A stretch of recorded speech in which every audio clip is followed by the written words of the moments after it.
Bien, mesdames, messieurs, bonsoir. Je vous prie de nous excuser pour ce petit retard, mais il y a quelques personnes qui sont encore sur la route. Comme d'habitude, il est toujours difficile d'arriver jusqu'à nous. On est loin pour certaines personnes. Merci du fond du cœur pour votre présence ce soir. C'est la dernière conférence de l'année. Alors je vous rassure tout de suite, on va vous laisser reposer les méninges jusqu'en mars 2015. Mais pour mieux reprendre la saison avec, j'espère, de nouvelles et de belles rencontres.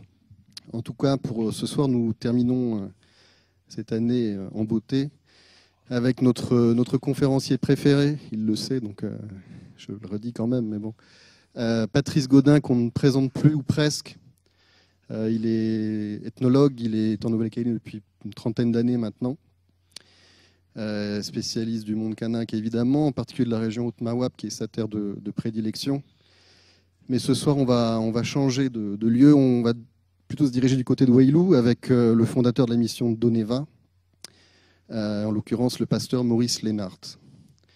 Donc vous avez peut-être vu ce cliché, j'allais dire inhabituel, sur la carte postale, puisqu'on a l'habitude de le voir en vieux sage, et là il est relativement jeune au moment où il prise la photo, qui est issu de la revue Le Monde non chrétien.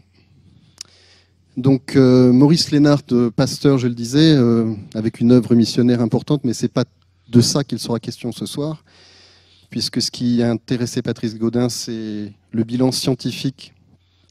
Qu'est-ce qui aujourd'hui en fait encore sens dans les travaux de Maurice Lénart, d'un point de vue ethnologique, linguistique, et j'en passe. Cette conférence est enregistrée, comme toutes les conférences. Peut-être que vous avez l'habitude de l'entendre, mais je le redis quand même parce qu'il y a des gens qui nous posent la question. Toutes les conférences sont disponibles sur le site de l'ADCK, adck.nc, rubrique catalogue de la médiathèque et publications multimédia. On en est maintenant à quand même plus de 110 conférences. Donc pour ceux qui ne peuvent pas ou ceux qui ne veulent pas venir in situ, il y a des séances de rattrapage qui sont possibles.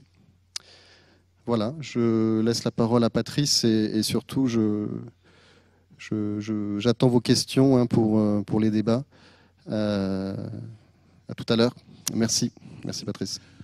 Bonsoir.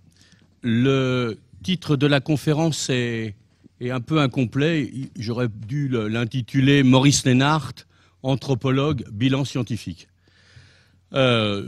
C'est un titre que j'ai donné un peu imprudemment l'année dernière, lorsque Manuel et les amis de la médiathèque ont souhaité que je fasse une conférence sur Maurice Lénart, puisque ça fait cette année 60 ans que donc Maurice Lénart est mort. Il est mort en 1954. Et on a pensé que 60 ans était une bonne date pour faire un bilan. Sauf que, bien entendu, moi, je ne suis pas compétent pour parler du missionnaire ou même pour parler du linguiste. Et donc, on a choisi de parler de son bilan anthropologique dans la mesure où c'était possible, et en sachant que déjà beaucoup de choses ont été dites, et peut-être un certain nombre d'entre vous réentendront ce soir des choses qu'ils ont déjà lues ou déjà entendues dans d'autres lieux. Je vais quand même essayer d'apporter un certain nombre d'éléments de bilan, même si je pense que le bilan d'un travail comme celui de Maurice Lénart restera encore à faire longtemps, puisque d'une certaine manière, le bilan le plus intéressant, ça sera celui que dresseront les anthropologues kanaks eux-mêmes, et que le bilan provisoire que je vais dresser, c'est celui d'un anthropologue qui travaille ici, comme on vous l'a dit, depuis un certain nombre d'années, mais qui ne prétend pas être d'abord un connaisseur de l'endroit où Lénart a travaillé, ni maîtriser d'ailleurs complètement l'histoire et la pensée de Maurice Lénart. Quand Lénart meurt en 1954, Jean Poirier rend dans le journal de la Société des Océanistes, la Société des Océanistes qui était au Musée de l'Homme et qui est une société savante, comme on les appelle à l'époque, rend un hommage à celui qui est donc le président défunt de cette société, et il lui reconnaît 4 grandes qualités. Il dit d'abord que c'est un ethnologue hors pair, qui a révélé, je reprends les termes de Jean Poirier, la civilisation kanak néo-calédonienne à l'ethnologie. On va s'interroger sur la signification de cette, et la pertinence de cette définition. Il le définira aussi comme un grand linguiste qui a révélé, dit-il, plusieurs idiomes, transcrit et analysé des textes en langue kanak, et surtout qui est l'introducteur d'une nouvelle façon de faire de la linguistique. Poirier qui dit ça. Une linguistique qu'il appellera linguistique sociologique. Et quasiment une vingtaine d'années après ce jugement fait par Poirier, il y a Geneviève Calam-Griaule, fille d'un grand anthropologue français aussi, qui était le vieux Griaule qui a travaillé en Afrique chez les Dogons et qui est très connu pour ça, Marcel Griaule, qui nommera Lénart comme un des grands fondateurs de ce qu'on appelle l'ethnolinguistique. Là aussi, il faudra qu'on s'interroge sur la pertinence de cette affirmation. Ensuite, Poirier dira de Lénart que c'est un grand sociologue et que notamment il aura été un des innovateurs en France, un des introducteurs en France de ce qu'on appelle parfois encore la sociologie religieuse, notamment dans la vision qu'il apporte du mythe. On crédite, je dirais, Lénart d'une approche originale du mythe. Là aussi, on va s'interroger. Et enfin, il dit que Lénart aura été un grand missionnaire. Là, je ne suis pas à même de donner, mais ce qui est intéressant, c'est de voir les propos qu'il dit en disant « Il a ouvert une grande partie de la Nouvelle-Calédonie à la civilisation européenne et chrétienne. Ça a été un acteur important de l'acculturation. Il aura évité des heurts importants entre la culture traditionnelle kanak et le monde moderne, des heurts qui se retrouvent dans toute tentative de rencontre et de contact culturel. » On pourra s'interroger sur l'idée qu'on puisse à la fois prétendre essayer de comprendre une culture et en même temps de la transformer. Roselaine Doucet-Lénart, qui était un des enfants de Maurice Lénart, dit que Lénart répétait volontiers qu'il n'était ni anthropologue, ni linguiste, ni universitaire, mais qu'il était devenu finalement anthropologue, linguiste et universitaire à la suite d'un triple choc. Un choc moral. Il avait découvert, en rencontrant le monde kanak, qu'il n'avait pas affaire à, je cite toujours Roselaine Doucet-Lénart, affaire à des bons sauvages, à des primitifs, mais à des hommes de culture spécifique, originale, détenteurs de savoirs originaux. Ensuite, le choc aurait été politique. Face à la colonisation, Maurice Lénart aurait voulu défendre le monde kanak de la destruction et il aurait, de ce fait-là, investi considérablement dans le combat politique. Et enfin, il aurait eu un choc esthétique, puisqu'il aurait été impressionné, admiratif, face aux espaces traditionnels kanak qui n'étaient encore pas complètement détruits par les spoliations foncières et par la colonisation. Ce sont des jugements que l'on va trouver au moment même où Maurice Lénart disparaît. Et mon but va être d'essayer d'en vérifier, d'en tester la validité. Est-ce que cette image correspond à la réalité du bilan scientifique de Lénart, puisque c'est le seul domaine sur lequel moi j'entends me situer, ou est-ce qu'au contraire on a affaire à quelque chose qui a été reconstruit a posteriori, mais qui ne correspond pas forcément à la réalité du travail de Lénart. Dresser le bilan scientifique d'un chercheur, surtout aussi complexe que peut l'être Maurice Lénart, demande de pouvoir se situer au moins sur 3 points de vue. Le premier, c'est d'essayer de savoir ce que Lénart apporte à l'époque où il fait son travail d'anthropologue. Qu'est-ce qui était publié, qu'est-ce qui existait au moment où Lénart commence son travail d'anthropologue et commence ensuite à son tour lui-même à rédiger et à publier des choses. Quel impact a eu sa recherche, en quoi celle-ci était-elle ou pas novatrice? Ensuite, bien entendu, on ne peut pas s'en tenir au bilan de l'époque. Il y a ce que nous laisse Lénart aujourd'hui. Son actualité. Est-ce qu'il reste dans l'œuvre de Lénart, c'est le deuxième point de vue, des acquis, des parties vives, des graines ou des semenceaux qui pourraient encore aujourd'hui apporter des fruits pour la recherche anthropologique? Et puis, qu'est-ce qui reste aussi qu'il peut peut-être mettre dans les parties mortes, considérées comme du passé, sans forcément que ça soit un grand intérêt. Beaucoup de choses ont déjà été écrites, comme je vous l'ai dit, sur le sujet.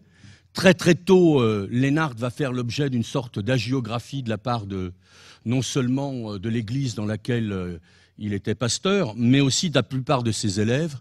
Et l'ethnologie fut longtemps, je dirais, la propriété, entre guillemets, des élèves de Maurice Hénart, puisque Maurice Hénart meurt dans les années 54, mais qu'il va falloir attendre quasiment presque un peu plus de 20 ans, voire même presque 30 ans, avant que des gens autres que des élèves de Lénart viennent travailler en Nouvelle-Calédonie.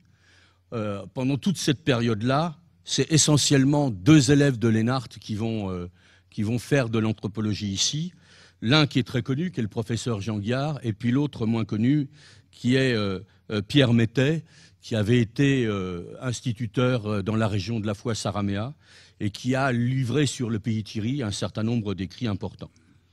Les recherches redémarreront vraiment vers la fin des années 70, avec de nouveaux chercheurs, je dirais une 3e période de la recherche anthropologique qui s'ouvrira, avec les travaux d'Alban Bensa, puis ensuite de ses étudiants et de toute une série de gens qui vont venir travailler ici, dont je fais partie.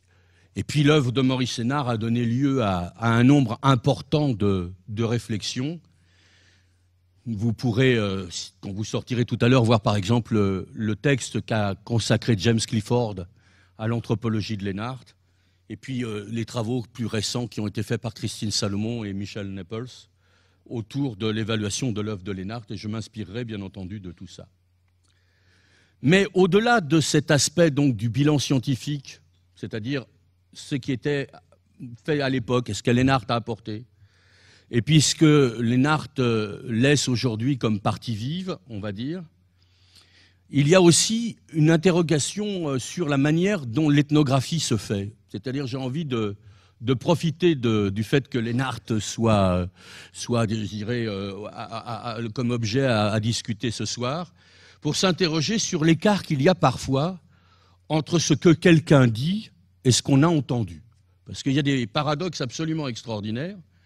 C'est que ce qui a été dit et lu à une certaine époque ne l'est plus, par exemple, aujourd'hui, qu'un certain nombre de qualités qu'on va prêter, ou défauts qu'on va prêter à Lénart, aujourd'hui ne sont plus regardés de la même manière. Et qu'il y a dans l'héritage d'un travail ethnographique comme celui de Lénart, ce qui apparaît comme explicite, mais aussi une part d'implicite, voire de subliminal, d'inconscient, qui fait qu'on s'est aperçu que Lénart a parlé à un moment donné. Peut-être s'il avait parlé à un autre moment, on n'aurait pas entendu ce qu'on croit qu'il a dit. Et puis finalement, on a entendu des choses. Est-ce que ça y était vraiment ou est-ce que ça n'y était pas? Voilà donc les 3 points de vue que je vous propose. Alors, Lénart était-il anthropologue? Il l'est devenu, ça c'est une certitude. Et il marque la discipline anthropologique, je vais essayer de le montrer, dans 3 registres. Lévi-Strauss fait une distinction dans la démarche anthropologique entre 3 étapes de la recherche anthropologique. Ce qu'on appelle l'ethnographie, c'est-à-dire l'observation, la description, le travail sur le terrain, qui va aboutir éventuellement à la rédaction de monographies, de travaux sur des sujets touchant à une communauté particulière. Et Lénart a apporté dans ce domaine une certaine originalité par rapport à l'époque. Il y a ensuite ce que Lévi-Strauss appelle l'ethnologie, c'est-à-dire le premier pas vers la synthèse, où on essaye de comprendre comment ces données-là peuvent s'articuler pour donner le tableau d'une société plus ou moins complexe, en tenant compte de variations historiques, géographiques, d'aspects institutionnels, systématiques, etc. Et puis enfin, il y a l'anthropologie, dernière phase de la synthèse, où on utilise les données spécifiques d'une société, les données de l'ethnologie, pour tenir une sorte de discours un peu général sur l'homme en général. Et Lénart va, d'une certaine manière, avoir cette manière de travailler. Il va commencer par faire de l'ethnographie, il va nous livrer des travaux d'ethnologue, et puis il va nous livrer aussi une grande réflexion anthropologique à travers un ouvrage qui, paradoxalement, est le plus souvent publié, qui est le Docamo en 1947, dont je vous dirai l'analyse personnellement que j'en fais. Mais s'il est tout ça, et si on peut dire aussi de Lénart qu'il est le fondateur de l'anthropologie moderne, c'est-à-dire qu'il y a en anthropologie du Pacifique et surtout pour la France, et puis en anthropologie de la Nouvelle-Calédonie, une date, effectivement, un avant et un après Lénart, date qu'il partage avec la publication en 1929, lui publie en 1930, les gens de la Grande Terre, en 1929, la publication par Sarrazin, qui est un anthropologue suisse, de son travail d'ethnologue en Nouvelle-Calédonie. C'est la fondation donc de l'anthropologie scientifique ici. Mais en même temps, chez Lénart, il est clair que son travail d'anthropologue est complètement pris par son travail missionnaire, au point même qu'on va pouvoir s'interroger sur l'influence que cette vision missionnaire et cette tâche missionnaire a pu avoir sur la manière dont il s'est représenté la société kanak. Son travail de linguistique est complètement lié à la traduction de la Bible, et tout particulièrement des évangiles qu'il va poursuivre quasiment pendant toute sa carrière de pasteur. Le travail d'ethnologue lui-même pour la compréhension de la culture est un travail complètement lié à son travail de compréhension de la société dans laquelle il est, puisqu'il est missionnaire et qu'il a envie de transformer cette société, et il a envie de la comprendre. On va essayer de voir cette espèce de sociologie de l'évangélisation, de la conversion qui est celle de Lénart. Et enfin, il est évident que Lénart a été, au niveau anthropologique, complètement marqué par tout le travail de réflexion théologique qui était le sien. Je ne veux pas remettre en cause ce que dit Roselyne Lucenart sur les trois chocs moral, politique, esthétique que Lénart aurait pu avoir, mais il faut bien reconnaître que s'il a eu un choc ou des chocs, il avait été largement préparé pour les recevoir. Il naît à Montauban en 1878, il appartient à la haute société protestante. Il a une vraie formation scientifique dès sa naissance, quasiment, puisque son père est prof de sciences et de géologie à la faculté théologique protestante de la ville où il habite. Lui-même va faire des études théologiques et des études de médecine. Et quand il va passer son baccalauréat en théologie, il le fait avec une dissertation qui s'appelle « Le mouvement éthiopien au sud de l'Afrique de 1896 à 1899 », dans lequel toutes les bases déjà de ce que va être la missiologie de Lénart se trouvent. L'idée fondamentale que l'Église doit être missionnaire, mais que pour évangéliser, elle doit s'acculturer, c'est-à-dire rentrer dans la culture, s'adapter à la culture des gens avec lesquels il va être en relation. Elle doit devenir, bon, dans le cas de son baccalauréat, de la dissertation de baccalauréat, elle doit devenir africaine. Mais quand il part déjà en Nouvelle-Calédonie, il y a déjà cette idée sous-jacente. Et donc le travail qu'il va faire, même s'il y a eu un choc, il était tout à fait préparé à le recevoir. Alors, quelques informations pratiques. Lénart va passer à peu près entre 20 et 25 ans en Nouvelle-Calédonie. Il va faire 3 séjours en tant que missionnaire, de fin 1902 à début 1909. De à peu près le début 1910 au début 1920 et de fin 1923 à début 1926. Et il reviendra par 2 fois ensuite pour des missions scientifiques avec donc une nouvelle casquette de mai 1938 à novembre 1939 pour collecter, dit-il, des informations linguistiques qui vont donner lieu à la publication d'un ouvrage dont on aura l'occasion de reparler, qui est en 1946, Les langues et dialectes de l'Austro-Mélanésie, qui est un premier inventaire des langues kanak de Nouvelle-Calédonie. Et puis il reviendra en 1947-1948 pour fonder l'Institut français d'Océanie, dans le cadre de ce qu'on appelait encore à l'époque l'Orstom, que vous connaissez tous, puisque c'est aujourd'hui l'IRD. Et puis en 1935, il deviendra professeur et il va avoir une carrière absolument fabuleuse d'enseignant, puisqu'à l'école pratique des hautes études, il reprendra la chaire d'histoire des religions dites primitives. À l'époque, on parlait comme ça encore. Après Marcel Mauss, qui, comme vous le savez, un des piliers, un des fondateurs là, de la sociologie et de l'anthropologie scientifique en France, et avant Lévi-Strauss. Donc Lénart s'inscrit dans une sorte de généalogie assez prestigieuse. Il va enseigner aussi à l'Institut d'ethnologie, à l'Institut des langues orientales, notamment il va enseigner la langue adieu, la langue de la région de Wailou. Et à côté de ses engagements proprement scientifiques, il sera aussi enseignant à l'École nationale de la France d'outre-mer, l'ancienne école des administrateurs coloniaux.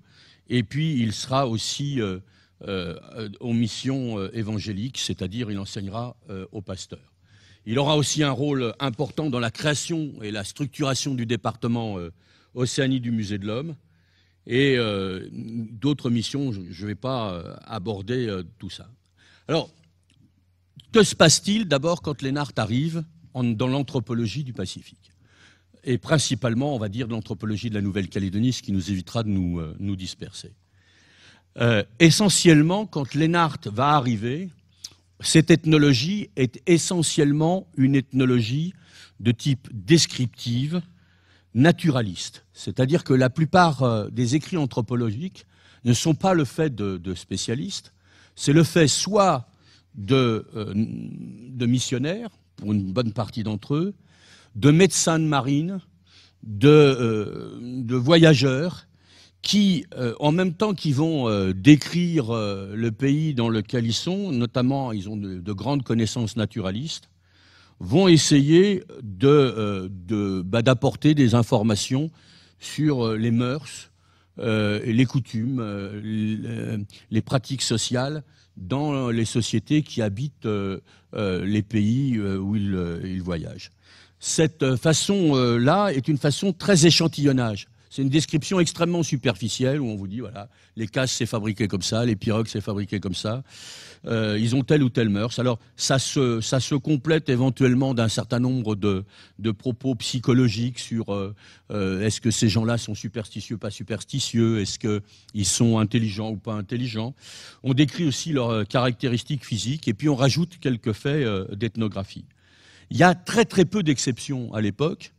On peut dire qu'il y en a en fait en Nouvelle-Calédonie que 2 ou 3 qui sont essentiellement faits de missionnaires catholiques maristes qui vont livrer des textes importants, notamment en 1900 le père Lambert qui écrit un ouvrage dont le titre dit quand même les limites, c'est-à-dire Mœurs et superstitions des Néo-Calédoniens, mais qui est la première monographie publiée sur le monde canadien, mais qui est essentiellement descriptive.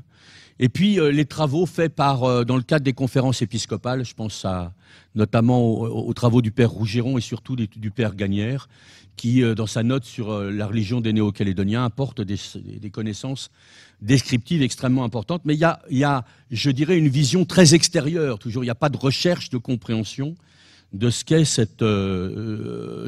que sont ces cultures, ces sociétés dans lesquelles ces missionnaires travaillent. Et puis ces travaux missionnaires vont être repris dans des travaux théoriques. Et à l'époque, l'interprétation anthropologique repose sur 2 paradigmes, si vous voulez, 2 manières d'expliquer un peu les faits ramenés par les ethnographes non professionnels. Il y a ce qu'on appelle l'évolutionnisme et puis le diffusionnisme. Alors l'évolutionnisme, ça part d'une sorte de principe. On est en train de découvrir la préhistoire, la paléontologie. On est en train de découvrir que l'humanité est peut-être beaucoup plus vieille que ce que laissaient entendre les Écritures. On commence à mettre en place des méthodes d'investigation archéologique du passé qui permettent de reconstituer des pans entiers de l'histoire qui étaient ignorés. Et à partir de là, l'évolutionniste va développer, lui, une méthode comparative. Il compare les données collectées sur l'ensemble de la planète avec l'idée qu'à partir de ces données-là, on peut reconstituer une sorte d'histoire commune de l'humanité où les gens, l'ensemble des sociétés humaines passeraient par un certain nombre de stades, toujours les mêmes. Avec cette idée, si vous voulez, que plus une coutume apparaît simple, élémentaire, plus elle est primitive, plus elle est ancienne. Et on va citer les quelques informations des missionnaires picoré ici et là, pour montrer que, grosso modo, souvent il y a trois périodes. On dit le sauvage, les barbares et puis les civilisés. Alors bien entendu, nos sociétés considérées comme des sociétés relativement complexes, donc nous sommes les civilisés. Et puis en dessous, il y a les civilisations primitives, sauvages et barbares. Et il y a des discussions dont je vous passerai le contenu chez un certain nombre d'évolutionnistes pour savoir si le monde kanak appartient au stade des sauvages ou des barbares.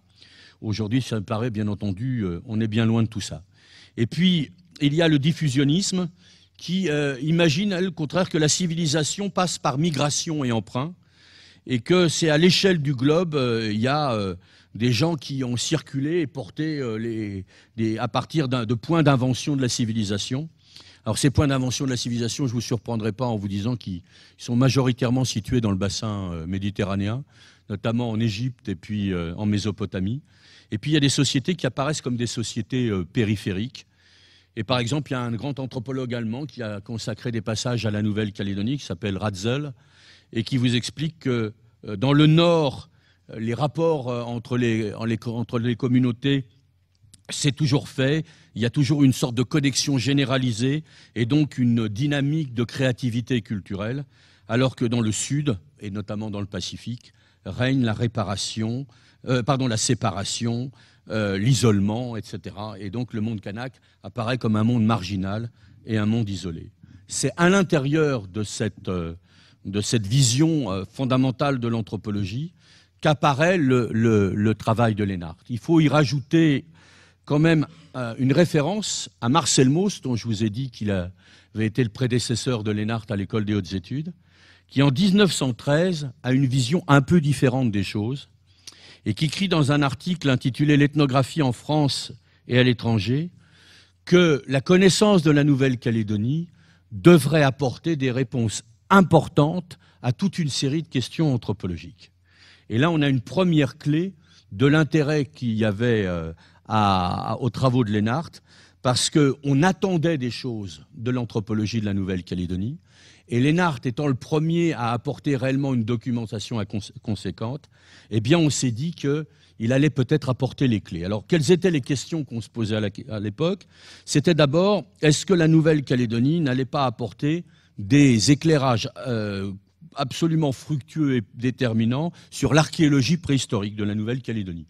On sait que ça sera le cas, puisque, comme vous le savez, la poterie fossile du peuplement austronésien de l'Océanie a le nom d'un site de Nouvelle-Calédonie, c'est la poterie Lapita. On attend aussi qu'il y ait des comparaisons pour l'histoire des langues et des civilisations mélanésiennes. Et enfin, on attend qu'elles viennent éclairer un certain nombre de traits particuliers des sociétés du Pacifique. Et notamment, nous dit Mauss, on attend qu'il nous éclaire sur les tabous qui existent entre hommes et femmes, et principalement entre frères et sœurs, dans les relations sociales dans le Pacifique, parce qu'il semble, à partir des quelques écrits qu'on ait, que là, l'institution a une certaine pureté. Alors, à l'époque, on a encore ce schéma évolutionniste, avec l'idée qu'il y a des institutions plus ou moins pures, plus ou moins représentatives des différents stades par lesquels passe l'humanité. Et donc, on se dit, peut-être que si on va travailler en Nouvelle-Calédonie, on aura réponse à ça. Et on va voir qu'effectivement, Lénart va apporter un certain nombre d'embryons de réponses à ces questions-là. Mais à l'époque, comme dit Mauss, à l'époque, on n'a rien apporté du tout. On ne connaît rien de cette affaire-là. Alors, voyons ce que Lénart va apporter lui-même. En tant que missionnaire, dans un premier temps, comme je vous l'ai dit, son travail linguistique et ethnographique va être complètement lié à son travail missionnaire. Mais dans ce travail missionnaire, il va mettre en œuvre une méthode complètement originale pour l'époque et qui sans doute est la principale raison du succès de Lénart. Il va faire écrire ses élèves kanaks, ses catéchistes, cherchant lui-même à traduire la Bible, cherchant à pouvoir s'approprier des éléments de la culture pour pouvoir comprendre les ouailles avec lesquels il travaille. Il va, en même temps qu'il va construire cette nouvelle écriture, qui présente, les linguistes vous le diront mieux que moi, bien des défauts, mais qui est au moins la première écriture de la langue adjeu, puisqu'il va travailler dans la région de Wailou. Il va avoir l'idée de permettre à ses élèves d'écrire, et il va leur faire écrire des choses. Et il va y avoir un corpus absolument extraordinaire. Michel Naples, dans un texte où il a, je dirais, fait une sorte de bilan des textes de Lénart, dit que Lénart, pendant tout le temps où il était missionnaire, c'est-à-dire pendant ses 3 premiers séjours, avait peu de temps consacré à l'anthropologie. Il était tout le temps sur la brèche, en train de travailler à l'élaboration de la mission, à tous les problèmes qui étaient liés à ça. Et il a raison.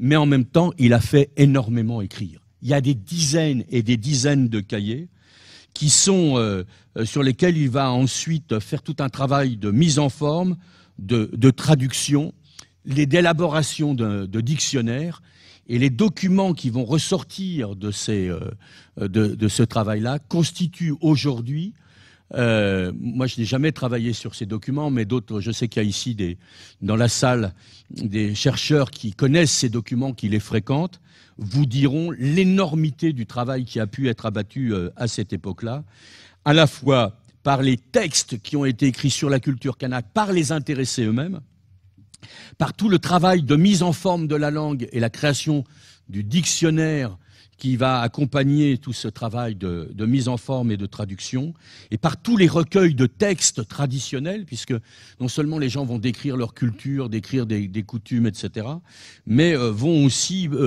collecter des textes de littérature orale, des mythes, des contes, qui va constituer une sorte d'encyclopédie pour la première fois rédigée par le monde kanak. Et ça, c'est une démarche, du point de vue ethnographique, complètement inédite.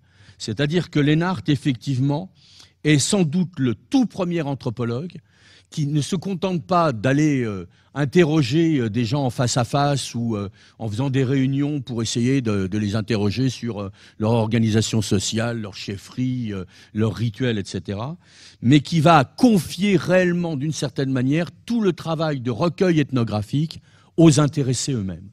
Et donc, il va d'ailleurs décrire le vieux Bweyou Erigi, qui était un ancien sculpteur de masques et qui va devenir un pasteur important et qui va écrire plus d'une vingtaine de ces cahiers-là. Il va le décrire comme étant le premier écrivain kanak, et il va effectivement utiliser cette méthode-là, à la fois du point de vue linguistique et du point de vue ethnographique, donnant ainsi un corpus qui aujourd'hui encore n'est pas complètement dépouillé, pas complètement analysé, qui demanderait à être retranscrit avec des méthodes sans doute un peu différentes, mais qui va constituer un apport complètement original. James Clifford, qui a été un des biographes et un des analystes du travail de Lénart, décrit ce travail absolument titanesque qui a été fait et qui est absolument fabuleux. En 1918, Lénart construira aussi un des tout premiers questionnaires sociologiques qui va être administré sur le terrain, en confiant là encore la collecte du travail, puisqu'il n'a pas le temps, lui, en tant que missionnaire, de cette collecte-là. Il n'aura pas le temps de l'utiliser pleinement, de l'administrer, de pouvoir le faire. Et donc, il va se reposer sur ses catéchistes, sur les pasteurs, sur ses paroissiens, pour faire ce travail ethnographique. Donc on a à la fois un corpus absolument fabuleux, et en même temps, pour la première fois, j'allais dire des ethnologues kanaks qui vont faire ce travail-là, et qui va être absolument extraordinaire. Et ce corpus constitue sans aucun doute quelque chose d'absolument original. Il y aura bien entendu plus tard des anthropologues qui vont faire la même chose ou des choses approchantes, mais Lénart sera le premier à faire. Et c'est là que c'est d'ailleurs un peu déconcertant. Parce que Lénart sera le premier à faire ce travail d'ethnographie, de cette manière-là, mais en même temps, la chose ne va apparaître que tardivement. Quand Lénart va en faire ensuite le travail d'ethnologue, c'est-à-dire il va se mettre à exploiter les données qui ont été collectées par ces méthodes ethnographiques, la première chose qui va apparaître et qui est tout à fait déconcertante, c'est que, bien entendu, de temps en temps, il donnera quelques lignes en disant « Oui, j'ai bénéficié de telle ou telle information, de telle ou telle personne », mais il va rédiger des livres qui vont être des livres fondamentalement qu'il va signer tout seul. Et c'est sans doute aussi une des choses les plus déconcertantes, car on va créditer Lénart, et on y reviendra là-dessus, d'être quelqu'un qui aura écrit en dialogue avec, comme on le fait souvent aujourd'hui, on essaie souvent de décrire l'anthropologie ou la méthode dans l'anthropologie comme une sorte de dialogue culturel. Et en fait, ce dialogue n'apparaît pas dans les ouvrages de Lénart.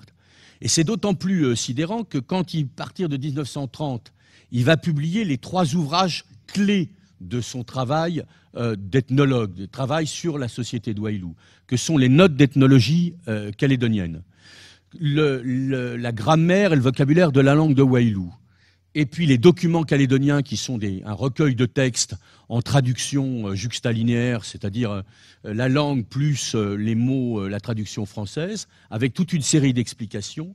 Quasiment tout le travail qu'il va faire est un travail de décalque du travail qui a été fait par les ethnologues kanaks, les catéchistes qui sont là. Il n'y a pas très longtemps, il y a quelques années, la FELP, la Fédération protestante libre, a publié les cahiers justement du fameux Boiou Origini dont Lénart a tiré les choses. Et quand on compare le texte des notes d'ethnologie avec le texte de Lénart, mais on s'aperçoit que quasiment, c'est presque de la traduction mot à mot. Et à aucun moment, le nom de Boiou arrive comme auteur. Et on voit qu'à cette époque-là, il était sans doute difficile pour quelqu'un comme Lénart de pouvoir se présenter simplement comme un co-auteur de tout un travail anthropologique qui avait été fait par les gens eux-mêmes. Et on s'aperçoit que, deuxième caractéristique de cette affaire-là, Lénart ajoute très très peu d'analyse au texte qu'il va présenter, ce qui en fait d'ailleurs l'intérêt, parce que ces textes sont encore utilisables aujourd'hui, ils ont encore une pertinence pour la période dont Lénart parle. Lénart s'occupe essentiellement de la société précoloniale, il est intéressé par la société dont il se dit que comme il est en train d'être colonisé, que lui-même l'évangélise, c'est une société qui va disparaître, donc il fait une sorte d'ethnologie de sauvetage. Et il collationne donc toute une série de données sur les coutumes. Et dans cette affaire-là, eh bien, il ajoute peu d'analyses. Et quand il ajoute des analyses, ces analyses sont peu des analyses pour essayer de comprendre les choses ou essayer d'avoir une perspective sociologique. C'est des éléments de vision qui sont complètement liés à son état missionnaire. Alors, je vous en donne quelques exemples. Par exemple, quand il va travailler sur la parenté, les clans, le mariage dans les notes d'ethnologie calédonienne, il met en évidence une forme de mariage tout à fait originale dont l'analyse va être faite seulement à partir de 1949, c'est-à-dire quasiment 12 ou 13 ans après, dans les structures élémentaires de la parenté de Claude Lévi-Strauss, un type de mariage que les anthropologues appellent mariage par échange restreint. Alors de quoi s'agit-il? C'est 2 groupes, si vous voulez, qui se donnent mutuellement des femmes.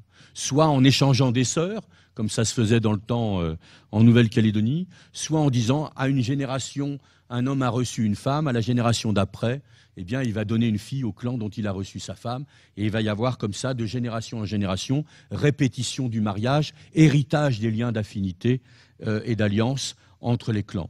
Lénart décrit ça, mais à aucun moment il va chercher à en donner une analyse sociologique.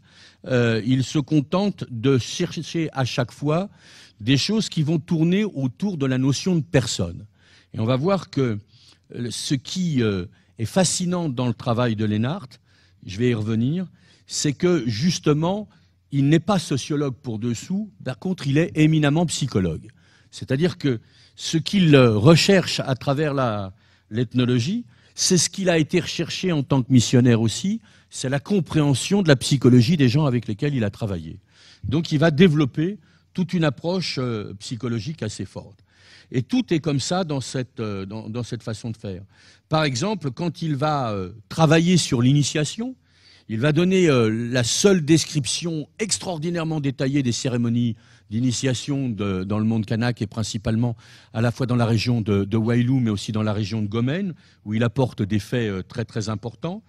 Mais au lieu d'essayer de livrer une analyse sociologique de cette circoncision, la seule chose qui va l'intéresser, c'est d'interroger le symbolisme de la virilité et de la féminité dans ces rituels-là, et de savoir en disant, le rôle organique de la virilité n'est pas complètement dégagé, on le voit dans cette initiation, la virilité n'est pas exaltée, le symbolisme sexuel n'est pas clair, etc. Il va analyser les choses toujours dans cette vision psychologique.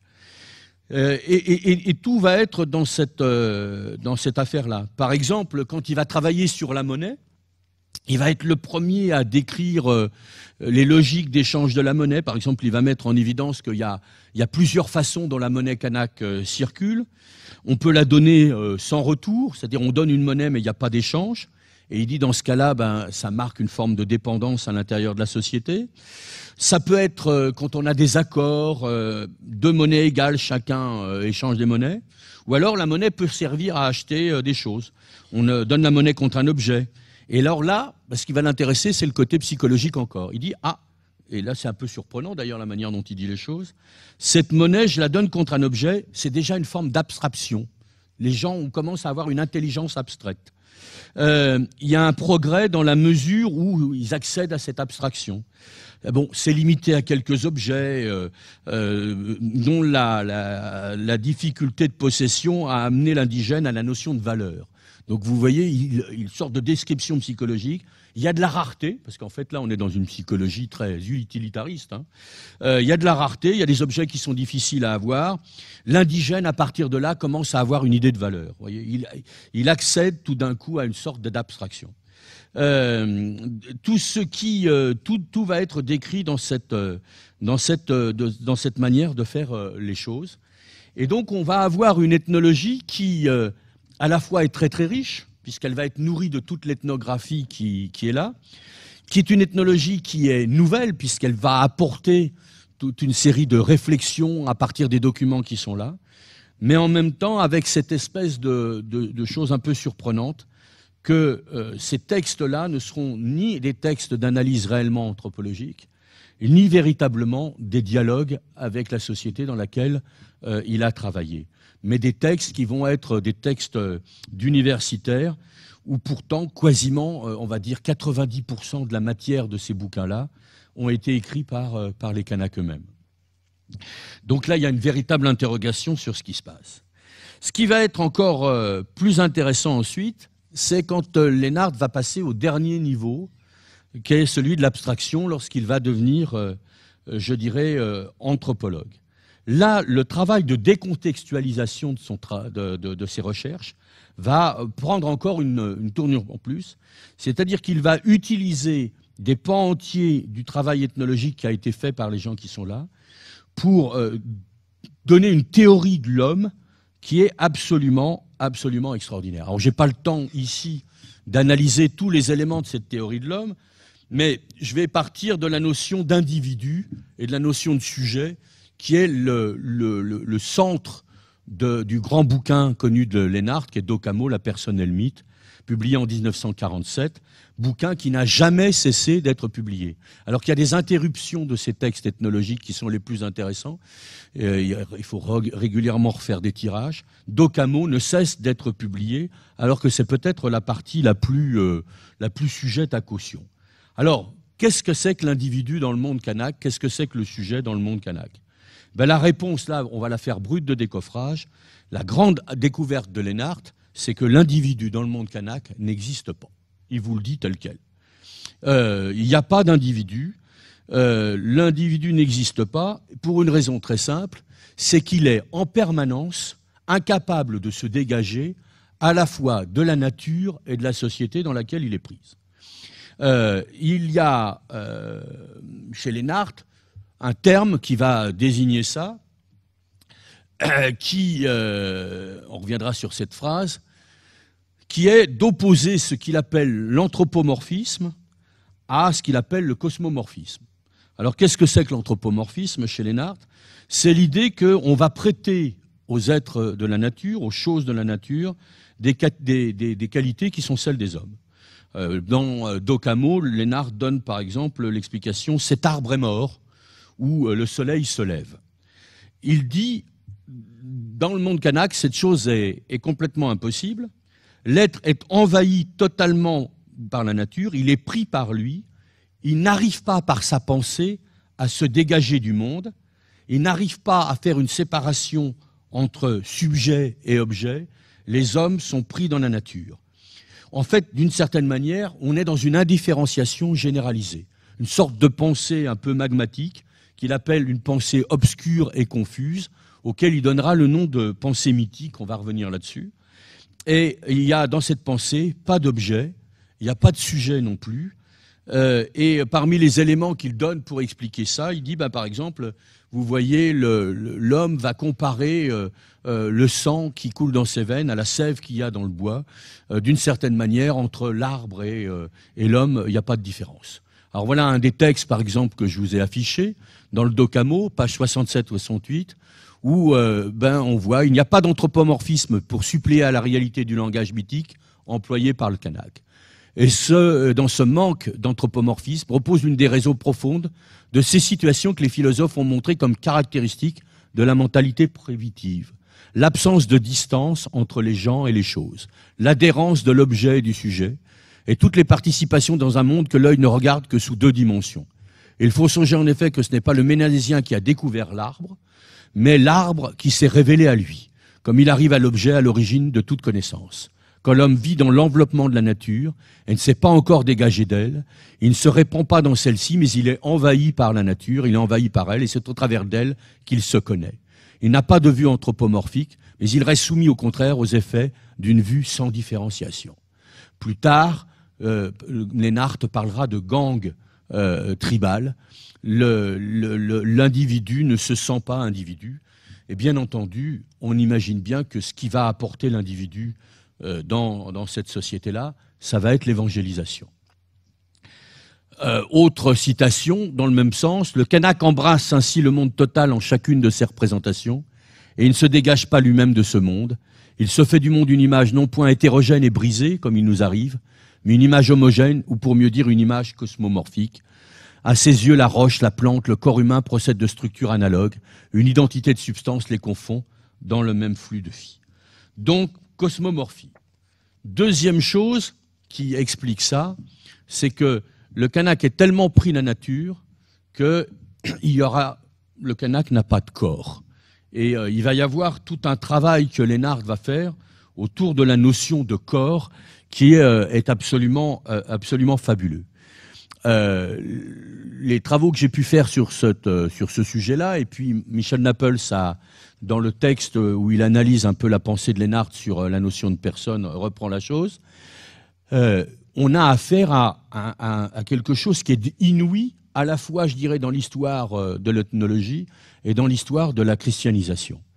Il est en train de travailler avec le fameux sculpteur de masques, ancien sculpteur de masques, Pasteur, le vieux Boitou Origi. Il est en train de travailler probablement à la traduction de l'épître aux Romains. En tout cas, il semble que ça soit le travail qu'ils sont en train de faire. Et à un moment donné, Lénart dit nous, avec la christianisation, on vous a apporté l'esprit. Le passage est connu, c'est un des passages les plus connus du Docamo. Et la réponse du vieux Boitou Origi, c'est de dire non, vous nous avez pas apporté l'esprit. L'esprit, nous on l'avait déjà, on connaissait l'esprit. Vous nous avez apporté le corps.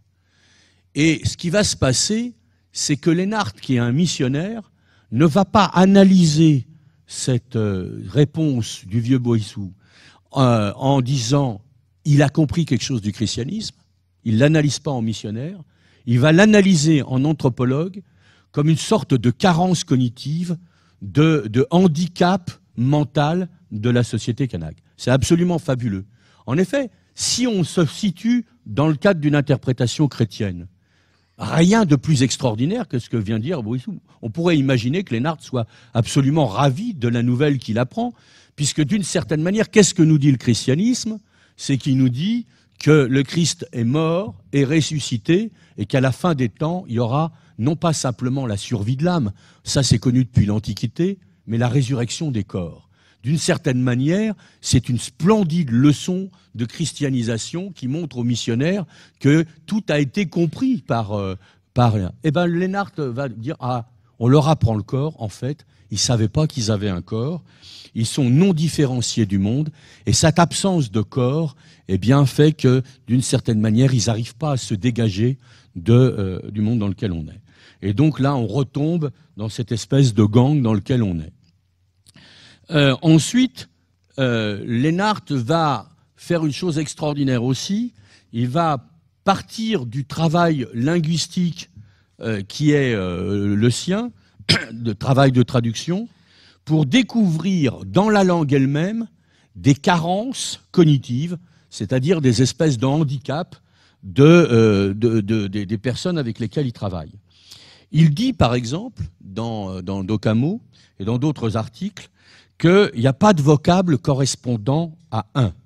Et il donne des exemples en disant, quand on dit qu'il y a quelqu'un, ou qu'on nomme une personne, on le désigne comme étant toujours l'autre. Il y a des passages là-dessus, il dit, on ne dit pas un homme, mais l'autre homme. On ne dit pas une maison, mais l'autre maison. C'est-à-dire, on ne peut poser les choses qu'en les opposant. Et l'homme, en fait, kanak, ne se connaît que dans les relations qu'il entretient avec l'autre. Il n'arrive pas à se penser comme sujet. Il est toujours pris dans toute une série de relations qui l'empêchent, d'une certaine manière, de devenir individu. Alors, il va utiliser toute une série d'éléments de grammaire. Par exemple, il y a dans le vocabulaire de parenté de toutes les langues kanak des termes qu'on appelle des termes relationnels. Alors, ces termes relationnels, c'est des termes qui permettent de désigner les parents comme formant des pairs, si vous voulez. Lénart parlera de parité. Par exemple, dans la région d'Yingen, les Kabera, c'est les deux sœurs ensemble. Kavona, c'est l'oncle maternel et les neveux. Il va utiliser ces choses-là comme montrant qu'on ne peut pas penser l'individu tout seul, il doit toujours se penser en référence à d'autres personnes. Il ira même plus loin, comme on utilise aussi ces termes relationnels parfois comme des termes de respect, des termes d'hommage. On peut appeler quelqu'un, par exemple une femme qui vient à Yingen d'accoucher, même si elle n'est pas avec son enfant, quand on va la saluer, on va lui dire Nomen Yarok, c'est-à-dire bonjour la mère et l'enfant. Mais c'est une façon respectueuse d'appeler les choses pour montrer qu'elle a changé de statut et qu'elle a un statut à part. Et bien Lénart va analyser ça, là encore, comme une sorte d'invalidité, en essayant de montrer que, d'une certaine manière, l'individu ne peut jamais être pensé seul, il est toujours pris dans des entités plus grandes qui le rassurent. Avant Sarkozy, Lénart va nous expliquer aussi que, comme les Africains, les Kanaks ignorent le temps. Ils ont une sorte d'incapacité à penser le temps. Ils ne peuvent pas penser le présent. Ils sortent dans une sorte de présent perpétuel. Et dans ce présent perpétuel, eh bien, il existe des lieux dans lesquels ils se transportent, mais ça serait un peu long à expliquer. Mais il y a une ignorance du temps. Donc, d'une certaine manière, le tableau anthropologique que va nous décrire Lénart est celui d'un Kanak ignorant de son corps, incapable de classer objectivement les choses, puisque le monde est pris dans une sorte d'indifférenciation primitive. Il n'est pas capable d'avoir une histoire, et il a un sentiment d'identité avec le monde qui l'empêche de devenir un individu.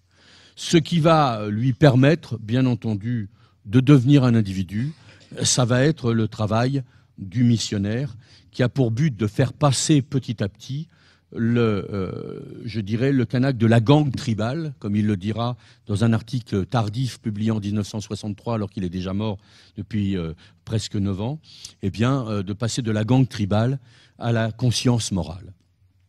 Et toute l'anthropologie de Lénart est une sorte d'anthropologie évolutionniste de ce type-là, où, si vous voulez, la pensée de Kanak est considérée comme une sorte de pensée à l'état brut qui ne demande qu'à être enfin affinée grâce au travail de l'évangélisation et de la colonisation. Je commence volontairement par charger la mule, hein, vous l'avez bien compris.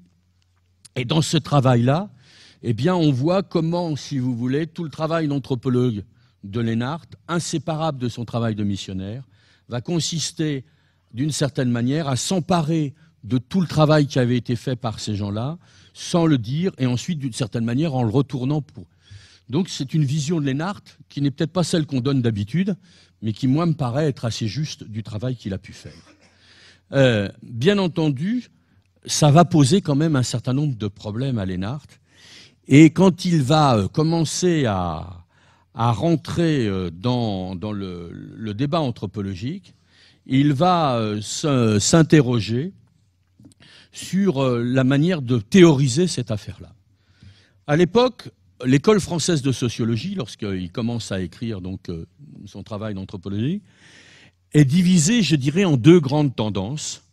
Une tendance qui est dominée par un personnage qui est au départ un philosophe, spécialiste de la philosophie allemande, mais qui très vite va se passionner par l'ethnologie et qui s'appelle Lévi-Bruhl, Lucien Lévi-Bruhl, qui va être le théorisateur de ce qu'on appelle la pensée prélogique, c'est-à-dire l'idée qu'il existe dans les sociétés qu'on appelle primitives une forme de mentalité, des modes de connaissance qui sont des modes de connaissance qui sont antérieurs à la rationalité, que ces sociétés sont encore prises dans cette irrationalité et que petit à petit, grâce aux transformations amenées par les contacts de civilisation, on va passer de cette pensée prélogique à une pensée rationnelle. On va se situer ici dans le paradigme évolutionnisme. À côté de ça, il y a une autre tendance qui peut être évolutionniste aussi, représentée par Durkheim et Marcel Mauss, qui a, elle, une vision plus sociologique des choses.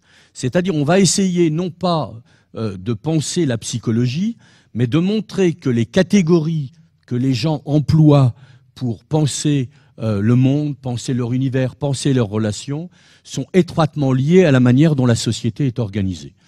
Il y a un des articles les plus connus de Durkheim et Mauss qui s'appelle « De quelques formes primitives de classification », dans lequel ils essayent de montrer que telle morphologie sociale, telle forme d'organisation de la société égale tel type, tel système de catégories. Lénart va opter très nettement pour la solution Lévi-Bruhl, c'est-à-dire pour cette psychologie évolutionniste qui est là. Mais en même temps, comme c'est un chrétien, il a un peu un problème parce qu'il y a l'unité du genre humain qui est posée par la christianisation. Et il va, par rapport à Lévi-Bruhl, poser l'idée que, en fait, la pensée, la dualité entre ce qu'on appellerait la pensée prélogique et que lui va appeler la pensée mythique et la pensée relationnelle, cette dualité, elle est non pas entre deux stades ou des stades différents de civilisation, mais elle est présente dans toutes les cultures, simplement à des degrés, avec des combinaisons qui sont des combinaisons différentes.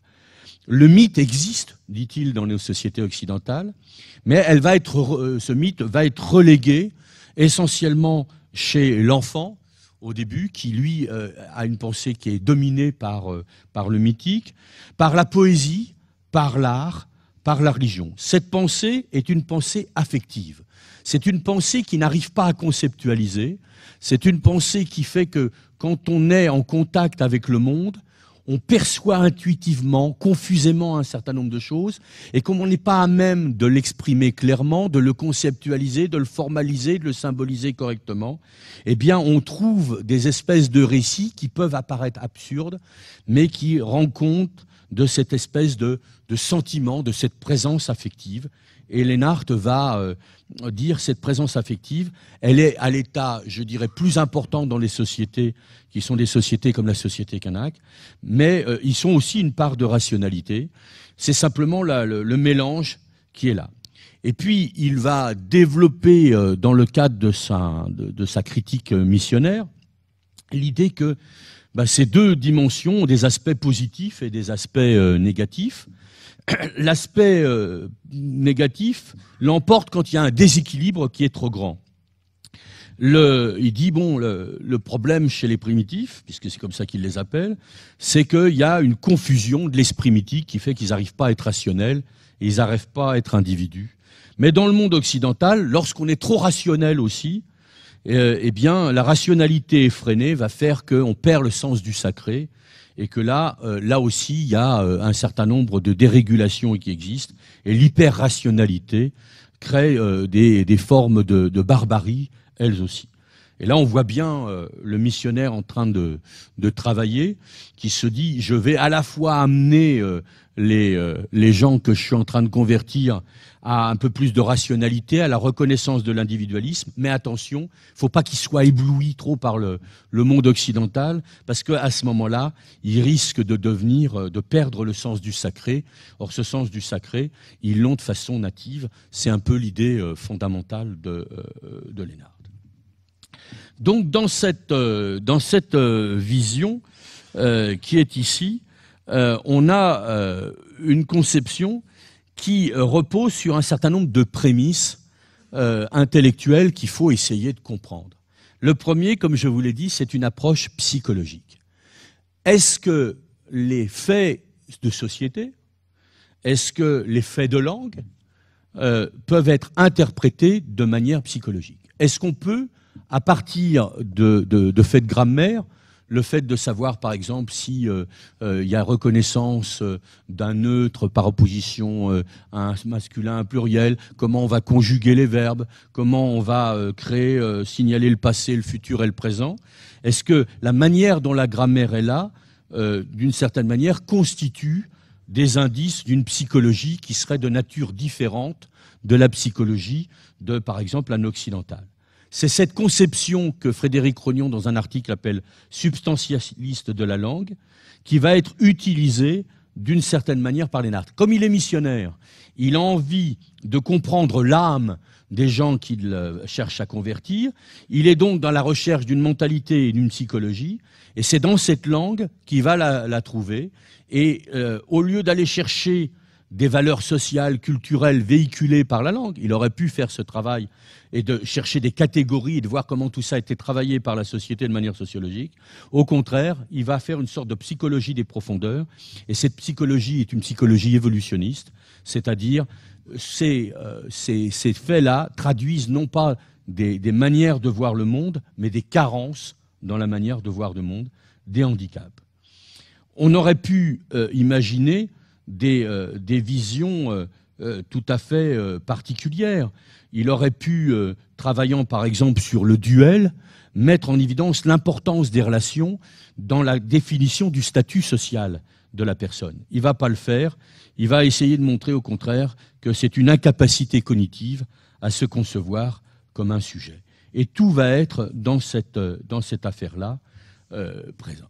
Alors voilà, je dirais, le bilan négatif fondamentalement de Lénard, tel que moi personnellement je le vois. Est-ce que maintenant j'ai résumé la totalité de ce que Lénard a fait? Je ne le crois pas, et pour 3 raisons. La première de ces raisons, c'est qu'aujourd'hui encore, pour l'anthropologue qui va venir travailler ici, surtout s'il veut travailler sur ce qu'on appelle la société traditionnelle, entre guillemets, sur la coutume, sur la manière dont les gens font société, la lecture de Lénard va être un passage obligatoire parce qu'il y a un certain nombre de visions qu'il va donner, qui sont bien entendu la matière première de ses ouvrages d'ethnologie, mais qui sont absolument indispensables. Personnellement, j'ai à plusieurs reprises été retrouvé chez Lénard des éléments fondamentaux pour essayer de résoudre des problèmes. Je vais essayer de vous en donner 2 qui vont vous montrer que le corpus amassé par Lénard est quelque chose qui continue aujourd'hui, d'une certaine manière, à nous aider à réfléchir. Si je réfléchis sur la notion de parenté, vous savez tous, et si vous ne le savez pas, il y a une exposition qui est présentée à l'entrée du centre, là, sur la coutume, qui est une exposition assez lénardienne, d'ailleurs, dans la façon de présenter la société. Il y a l'idée que dans la composition de la personne, au moment où la personne est conçue, les parents du côté maternel et du côté paternel vont amener des choses totalement différentes. Que la vie, le sang, tout ce qui est les composantes vitales d'une personne, est le fruit du clan maternel. C'est le clan maternel, et Lénard a écrit des pages entières là-dessus, qui restent aujourd'hui d'une validité très importante. Et puis, en même temps, il va montrer que du côté du père, on apporte le nom, le statut social, la terre, et que toute personne est conçue comme étant pris dans ce jeu des relations, des héritages, ce qui est dû au père, ce qui est dû à la mère. Et ce lien par le nom ou ce lien par le sang sont des liens qui vont accompagner la personne toute sa vie. Par exemple, dans tout le monde kanak, en tout cas de la Grande Terre, lorsqu'on va se blesser, même si on a 75 ans ou 80 ans, devant quelqu'un qui appartient au clan maternel, eh bien, on va demander pardon pour avoir versé ce sang qui ne vous appartient pas, mais qui est le sang maternel. De même que vous êtes, d'une certaine manière, parce que vous héritez d'un nom, ce nom ne vous appartient pas, c'est un nom d'ancêtre. Il y a des héritages comme ça. Et les nartes, ou plutôt ces informateurs, vont donner des éléments qui, aujourd'hui, où parfois les choses sont un peu moins claires, des éléments d'information qui vont permettre de le comprendre. Et notamment, un des éléments d'information que je vais vous donner, l'une des questions que je me posais dans les nartes, lorsqu'ils représentent les systèmes de mariage, où ils représentent la circulation du nom, la transmission du nom de père en fils, et puis il représente la transmission du sang. Il fait des dessins où il y a des espèces de courbes. J'aurais peut-être dû vous les présenter. Il montre des courbes qui sont le sang, en disant les sangs passent par les femmes. Se pose la question de savoir ce sang qui va être transmis à l'enfant, est-ce que c'est le sang du clan auquel la mère appartient, c'est-à-dire le sang du clan du père de la mère, ou est-ce que ce sang, c'est le clan de la mère de la mère? Comment vient s'articuler si seules les femmes transmettent la vie? Comment on peut aujourd'hui comprendre la cosmologie, l'ontologie kanak, la conception de la personne? Quelle est la part de ce qui va être hérité du clan de la mère en tant que tel, c'est-à-dire du clan de père de la mère, et qu'est-ce qui va être hérité du clan de la grand-mère? Eh bien, grâce au travail de Lennart, ça m'a permis personnellement d'aller rechercher tout le travail sur le rôle du clan de la grand-mère et la manière dont le travail par les femmes et les travails entre les clans de la grand-mère maternelle et le clan de la mère proprement dit étaient articulés. S'il n'y avait pas eu le travail fait par Lennart, je pense que je n'aurais jamais pu faire ce travail-là. Il y a donc, si vous voulez, dans le travail de Lennart, un certain nombre d'éléments d'information de ce type-là qui restent des éléments absolument cruciaux pour trouver des choses. Je vais vous en donner un exemple, d'une certaine manière aussi. Lennart, dans Dokamo, représente, pour essayer de montrer que l'individu n'existe pas, que l'individu est éclaté et qu'on ne le peut penser qu'à travers des relations et qu'il n'y a pas d'unité de ces relations. Donc il représente un individu éclaté, représenté par A, et il dit, à l'intérieur de cette chose-là, vous voyez que A, par exemple, il n'est pas tout à fait le même quand il est en relation avec B, c'est-à-dire il va à l'hôtel du clan. Il n'est pas le même quand il va avec C, parce que là, il est en rapport avec le totem maternel. Il n'est pas le même avec D, parce que là, il est en rapport avec la chefferie.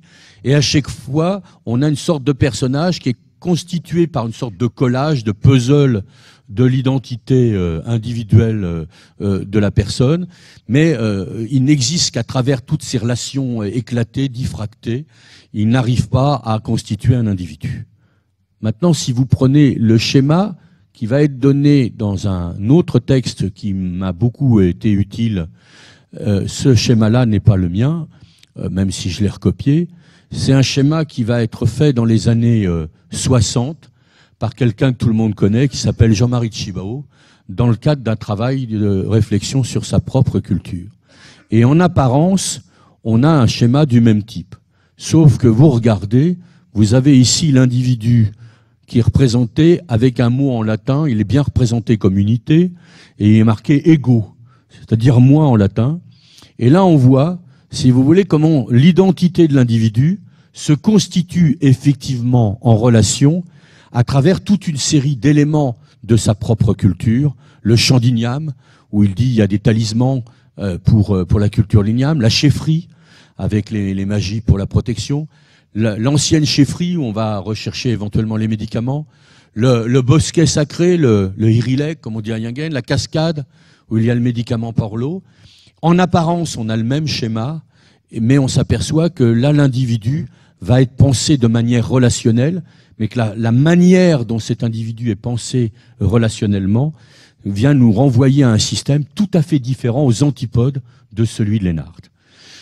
Donc, d'une certaine manière, on voit qu'on peut utiliser, et là c'est Jean-Marie Tjibaou qui le fait, les données de Lennart pour repenser un certain nombre de problèmes qui restent importants. Deuxième point pour lequel Lennart reste malgré tout lisible, c'est que il va être, je dirais, l'un des premiers, du fait de la quantité de documents ethnographiques qu'il va amasser, il va être l'un des premiers à poser les bases d'un certain nombre de problématiques qui sont encore aujourd'hui non seulement valides pour l'anthropologie de la société kanak, mais pour l'anthropologie de toutes les sociétés du Pacifique. Il y a depuis quelques années, depuis maintenant on va dire une trentaine d'années, tout un travail qui a été fait sur la notion de personne dans les sociétés du Pacifique, et notamment sur la conception relationnelle de la personne, qui sont des éléments très très importants. Il y a tout un débat, alors je ne vais pas vous infliger un débat anthropologique, mais avec des grands anthropologues américains et anglais.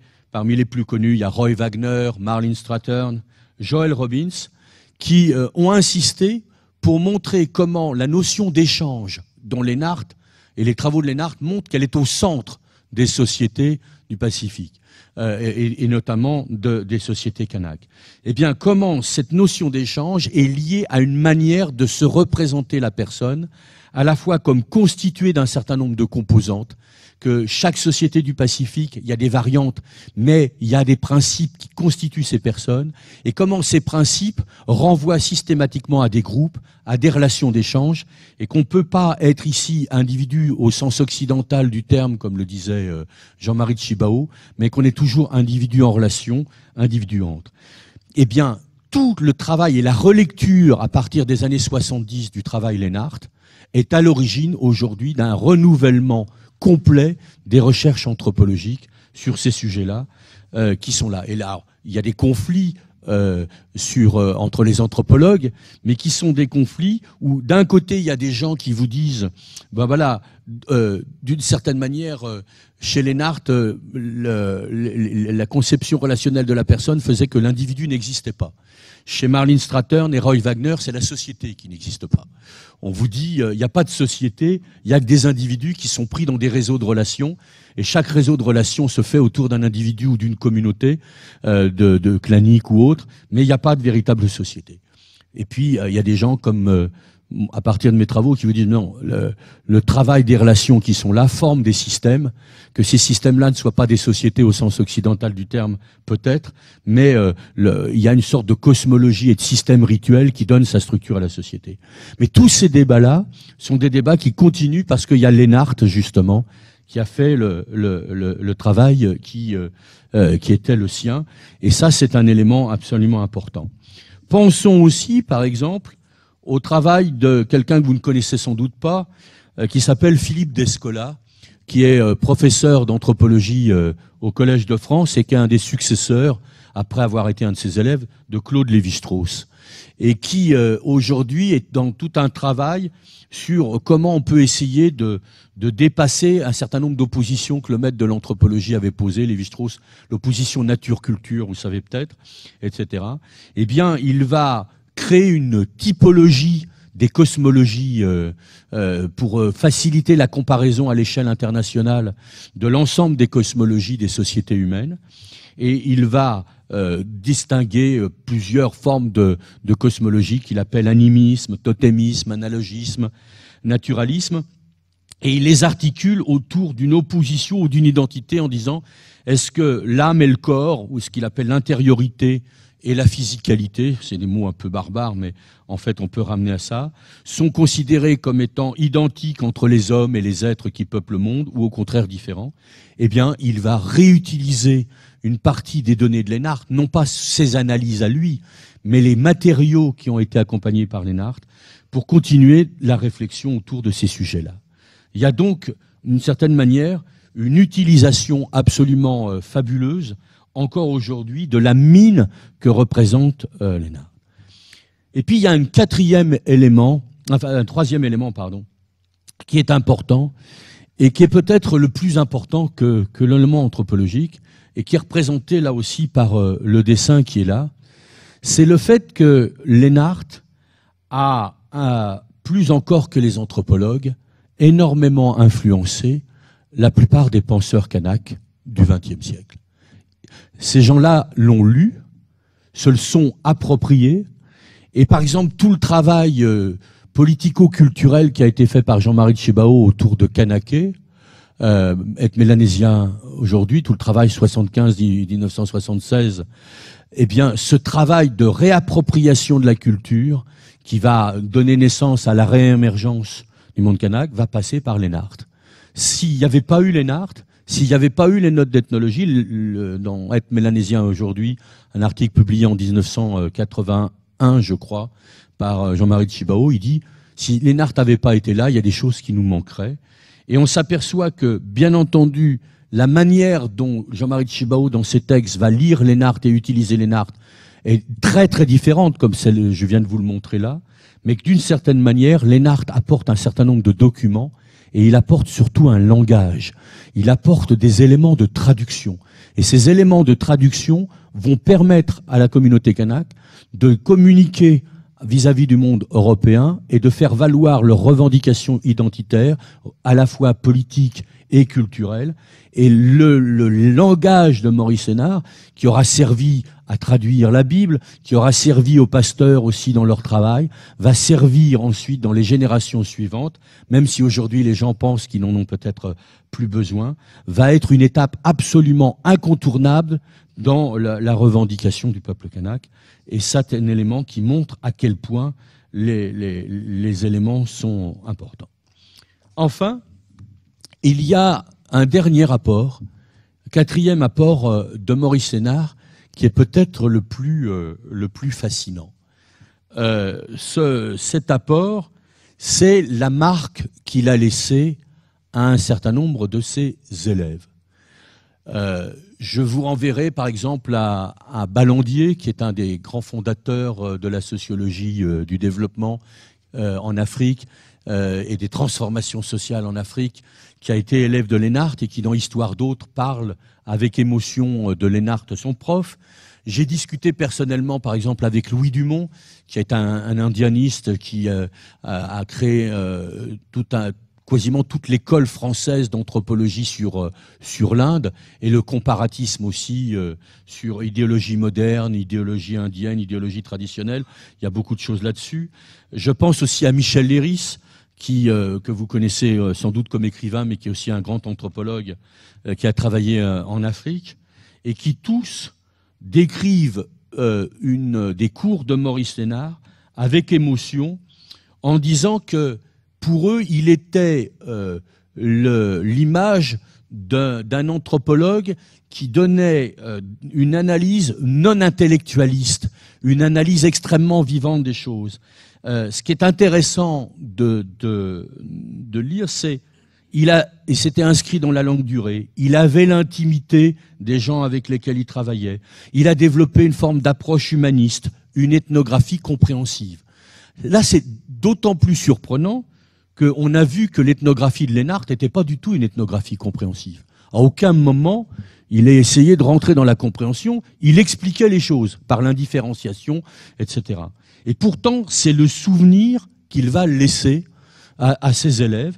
Et là, il y a peut-être une sorte de paradoxe, c'est qu'à un moment donné du tournant de l'histoire de l'anthropologie, les gens ont ressenti le besoin d'une anthropologie qui soit un peu plus à l'écoute des sociétés dans lesquelles les anthropologues travaillaient, d'une anthropologie réellement compréhensive, d'une anthropologie qui soit de plus en plus un dialogue culturel avec les gens, que l'anthropologie soit une sorte de co-construction d'un savoir. C'est pas simplement l'anthropologue qui vient avec son regard superbe et puis plongeant, regarder la société de haut. Il y a la nécessité d'un véritable échange, d'un véritable dialogue.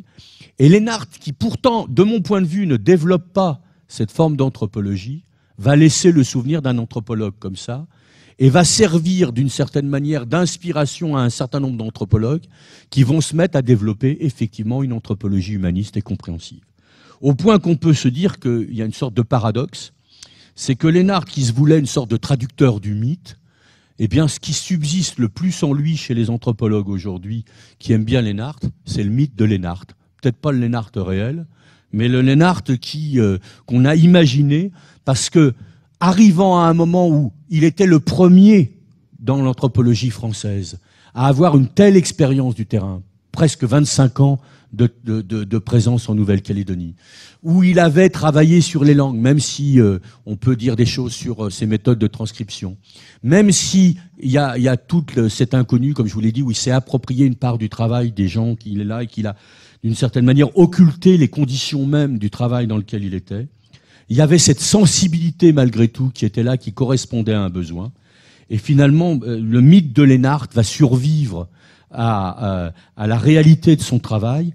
Et aujourd'hui encore, il reste un élément important pour la compréhension de son impact en anthropologie.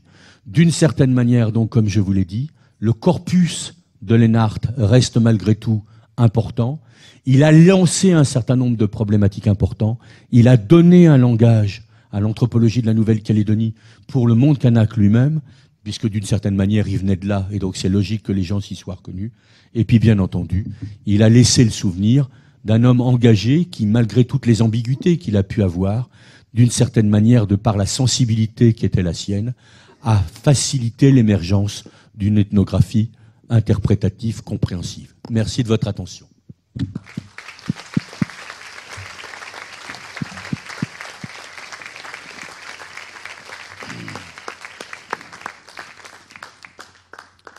Bien, merci Patrice. Vous avez un micro qui est disponible de part et d'autre de la salle. Donc si vous avez quelques compléments d'information à demander, c'est maintenant. Il faut bien que quelqu'un commence, Jean-Pierre. Merci. Merci, merci pour ton exposé. J'étais très content de... J'ai découvert d'abord à travers l'exposé une chose qui ne m'avait pas apparu aussi évidente, c'est combien les notes d'ethnologie, enfin ce que j'ai toujours trouvé comme le plus éclairant de son œuvre, était le décalque. Et moi, quand je lisais les choses, c'est vrai que je me disais, là, c'est l'homme de terrain. On a l'impression. Mais en fait, c'était les hommes de terrain. Et son grand génie, c'est peut-être d'avoir su les susciter et susciter leur écrit. Et j'avais été frappé de l'opposition qu'il y avait entre ça et puis d'Occamo. C'est certain. Alors moi, j'avais comme hypothèse, Lénard a le travail, fait le travail sur le terrain, le fait faire, le décode, le retranscrit, etc. Et après, c'est un pasteur qui, je ne sais pas s'il veut entrer à l'université, mais qui devient universitaire. Dans une université à une époque aussi très laïque, où enfin, il y a aussi des grands débats quand même.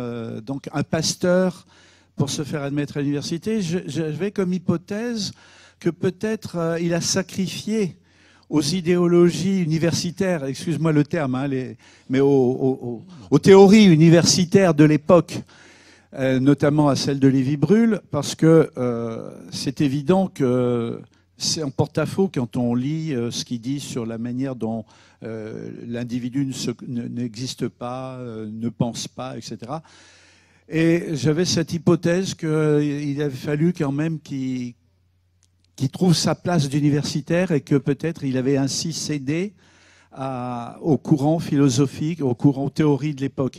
Et en opposition à ça, parce que ta conclusion m'a aussi frappé, je pense que en fait, au-delà de l'universitaire, il y avait la personnalité de l'homme, son empathie au monde kanak. Je pense que ça, c'était finalement ce qui est resté.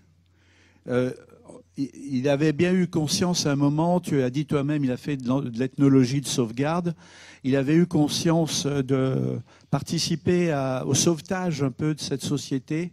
Hein, on lui avait dit quand il arrive, qu'est-ce que vous venez faire ici? Il n'y en a plus que 50, ou enfin, je ne sais plus combien on lui avait dit. Et il avait bien certainement eu ce choc et une forte empathie qu'il a su finalement restituer à ses étudiants à l'université. C'est-à-dire qu'au-delà des théories universitaires, je pense que la dimension de l'homme en lui-même a peut-être été plus forte, et c'est peut-être ce qui fait qu'aujourd'hui, on a les travaux de ceux qui étaient sur le terrain, anonymes, on connaît quand même des noms, mais ils sont passés sous silence. Et puis, on a au-dessus la qualité de l'homme, je pense, qui... Mais même, il faut aussi dire fort, ne réduisez pas votre connaissance du monde kanak à Dokamo, parce que c'est quand même un peu catastrophique, quoi. Oui. Enfin, merci pour ton exposé, parce que je trouve qu'il a bien fait la part des choses. Eh ben, je serais en désaccord avec toi juste sur le problème de l'idéologie universitaire. Non pas que je trouve qu'il n'y ait pas d'idéologie universitaire, mais parce que, voilà, en 63, on republie ce texte du missionnaire qui est de la gangue tribale à la conscience morale, et où vous voyez ce que dit Lennart, hein, en parlant du monde kanak. Il se trouve emprisonné dans une gangue ancestrale, incapable de se dégager pour prendre conscience de soi. Il ne peut pas se développer, a fortiori la société dont il est cellule le peut. C'est un état de demi-vie dans lequel il végète, une tradition qui se continue par force d'inertie, une société moitié animale, moitié humaine, c'est terrible comme mot, hein, à l'âge de pierre qui n'évolue pas. Et ça, c'est republié en 63 comme dans le monde non chrétien, qui était la revue un peu de missiologie et de sociologie missionnaire de Lennart, créée par Lennart. Et on voit bien à quel point, je dirais, c'est quand même très lié à son travail missionnaire et à une période. Alors bon, il est prisonnier de son époque, etc. Et je pense que il aurait pu avoir une anthropologie assez différente en se reportant à Mauss notamment, qui lui développe vraiment une approche radicalement différente de celle de Lennart sur la notion d'échange, notamment à travers l'essai sur le don. Et là, il fera pas ça. Il va partir dans cette espèce de psychologisme et dans une interprétation qui est quand même toujours de l'ordre de la carence. Donc on voit bien que voilà, moi, il a sans doute forcé un peu le trait pour répondre aux besoins, puisqu'il était en train de faire une carrière universitaire. Mais en même temps, je veux dire, le poids de cette vision missionnaire, il est très fort, très très fort. Oui, mais il n'y a pas de rapport de force entre Lévi-Bruhl et Mauss. Il est pris dans l'école française de sociologie. Et on lui ouvre grand les portes parce que la plupart des représentants de l'école française de sociologie sont des chercheurs, des chercheurs théoriciens. Et il n'y en a aucun qui a mis les pieds sur le terrain. Lévi-Bruhl n'a jamais fait de terrain, Durkheim non plus, Mauss non plus. Et puis les élèves commencent à peine à faire un peu de terrain, mais c'est des terrains très très courts. Granet, qui a écrit sur la Chine, a fait un voyage d'études, mais il n'a jamais fait vraiment d'enquête sur le terrain. Hertz a été faire un pèlerinage sur je ne sais plus quel saint italien dans les Alpes, etc. Mais il n'y a pas véritable étude, c'est des gens qui compilent essentiellement des textes. Alors tout d'un coup, Lennart arrive et lui, il a cette expérience-là. Et c'est quelque chose de tout à fait... il est accueilli à bras ouverts. Donc je pense qu'il avait les moyens de faire autre chose. Bon, ça c'est à mon avis. Hein. Patrice, merci pour ton exposé. J'espère que tu n'as pas laissé des traces... C'est bon. J'espère que tu n'as pas laissé des traces négatives sur le mythe de Lennart. Mais quand même, je trouve quelque chose un peu d'extraordinaire, à savoir, il y a quand même deux paradoxes sur la vie du pasteur Lennart. Comment on peut expliquer qu'aujourd'hui, il a quand même enseigné à des élèves de qualité qu'on retrouve sur le terrain en Calédonie, et notamment Guillard et Alban Bensa. Comment on peut comprendre ce résultat positif qu'on peut estimer aujourd'hui, et l'école de Dokamo qu'il a créée, est-ce qu'il n'y avait pas une ambiguïté entre sa pensée suite à Dokamo, ce qu'il pensait vraiment de la société kanak, et cette évolution qu'il voulait du kanak d'une personne qui était censée être liée à différents clans, comme tu l'expliques et que Jean-Marie Tjibaou a expliqué aussi plus tard, mais aussi est-ce qu'il ne voulait pas transformer le Kanak en individu en créant cette école de Dokamo. Et moi, je me demande si aujourd'hui la revendication, la revendication des Kanaks n'est pas une revanche justement sur le mythe de Lennart. Je comprends pas très bien là qu'est-ce qui se passe entre les choses qu'on connaît du pasteur, que nous on a quand même lu pas mal de choses sur lui, on a fréquenté Raymond et Roselaine pendant de longues années. Effectivement, moi j'ai toujours trouvé une différence fondamentale entre la pensée de Raymond Lennart, donc son fils aîné, et sa dernière fille, Roselaine, qui était complètement opposée à l'avenir du peuple kanak, concernant les revendications, concernant la personnalité kanak.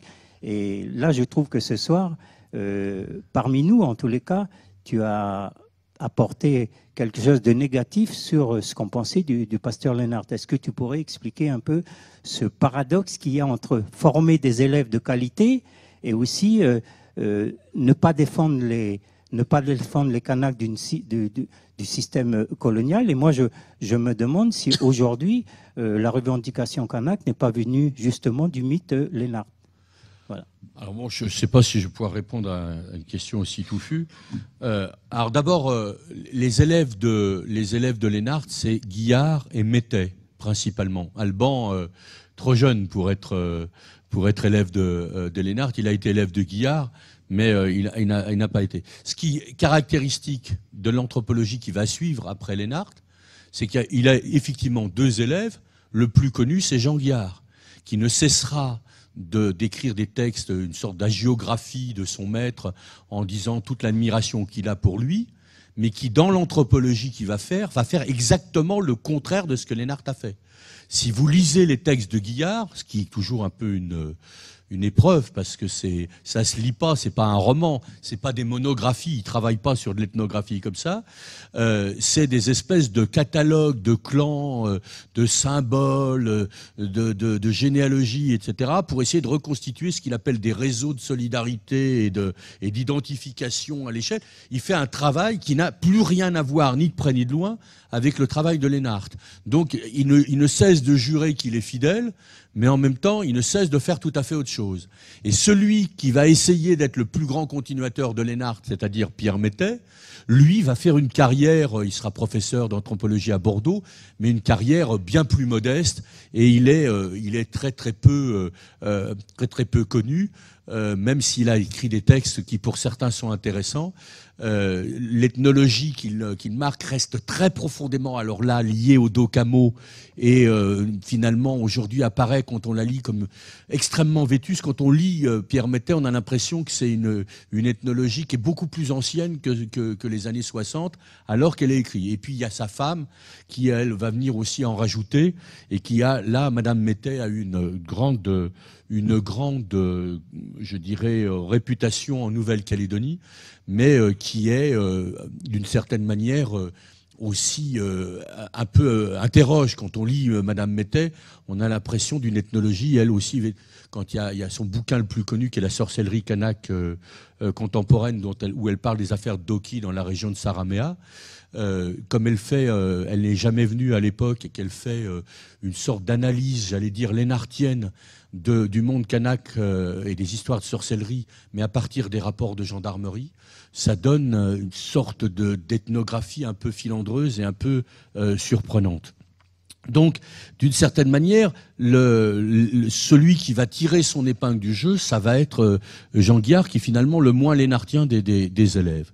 Ensuite, moi, je suis pas compétent pour dire les choses en ce qui concerne l'évolution. Je crois que Lennart vient apporter, en tout cas au monde kanak, mais à cause, et c'est souvent ça qui n'a pas été vu, ou plutôt qu'à cause, grâce au travail fait par les Boéissous, par tous les catéchistes qui sont là et qui ont fait un travail ethnographique extraordinaire, restituer cette ethnographie kanak, parce que c'est ça la vérité du travail qui a été fait. Il y a une ethnographie kanak fait par les Kanaks eux-mêmes sur leur propre culture, ce qui est complètement inouï pour l'époque, et il faudrait pouvoir restituer aujourd'hui. Il y a un travail à faire. La qualité de ce travail qui est là, eh bien, ce travail-là va apporter un langage qui effectivement va dépasser l'Église, qui va être un langage de revendication culturelle, un langage de revendication politique, et qui va échapper à Lénart. Ça, c'est une certitude. À la fois les gens sont reconnaissants à Lénart de ce qu'il a fait, mais en même temps, comme le dit, il n'a pas été jusqu'au bout, dit Jean-Marie Tjibaou dans être mélanésien aujourd'hui.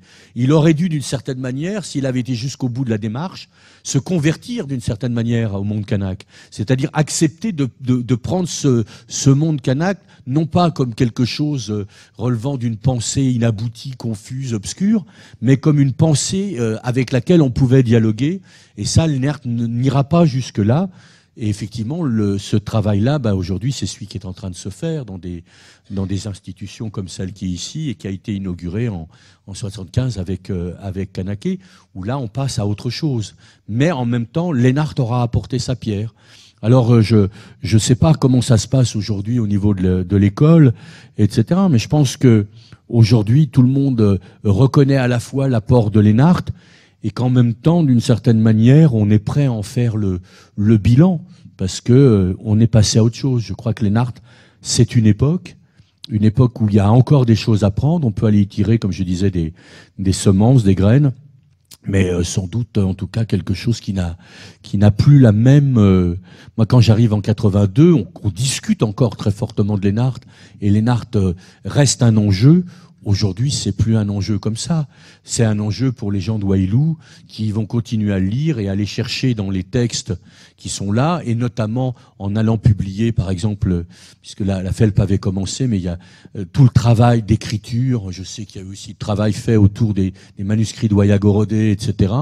On commence à prendre en compte cette ethnologie kanak, qui est une ethnologie textuelle, de textes écrits par des Kanaks eux-mêmes, et qui est d'une richesse absolument inouïe. Et je pense que là, par contre, il y a du travail encore pour des années et des années, qui va venir se nourrir, et le travail fait par les enquêteurs culturels qui travaillent dans le cadre de la DCK.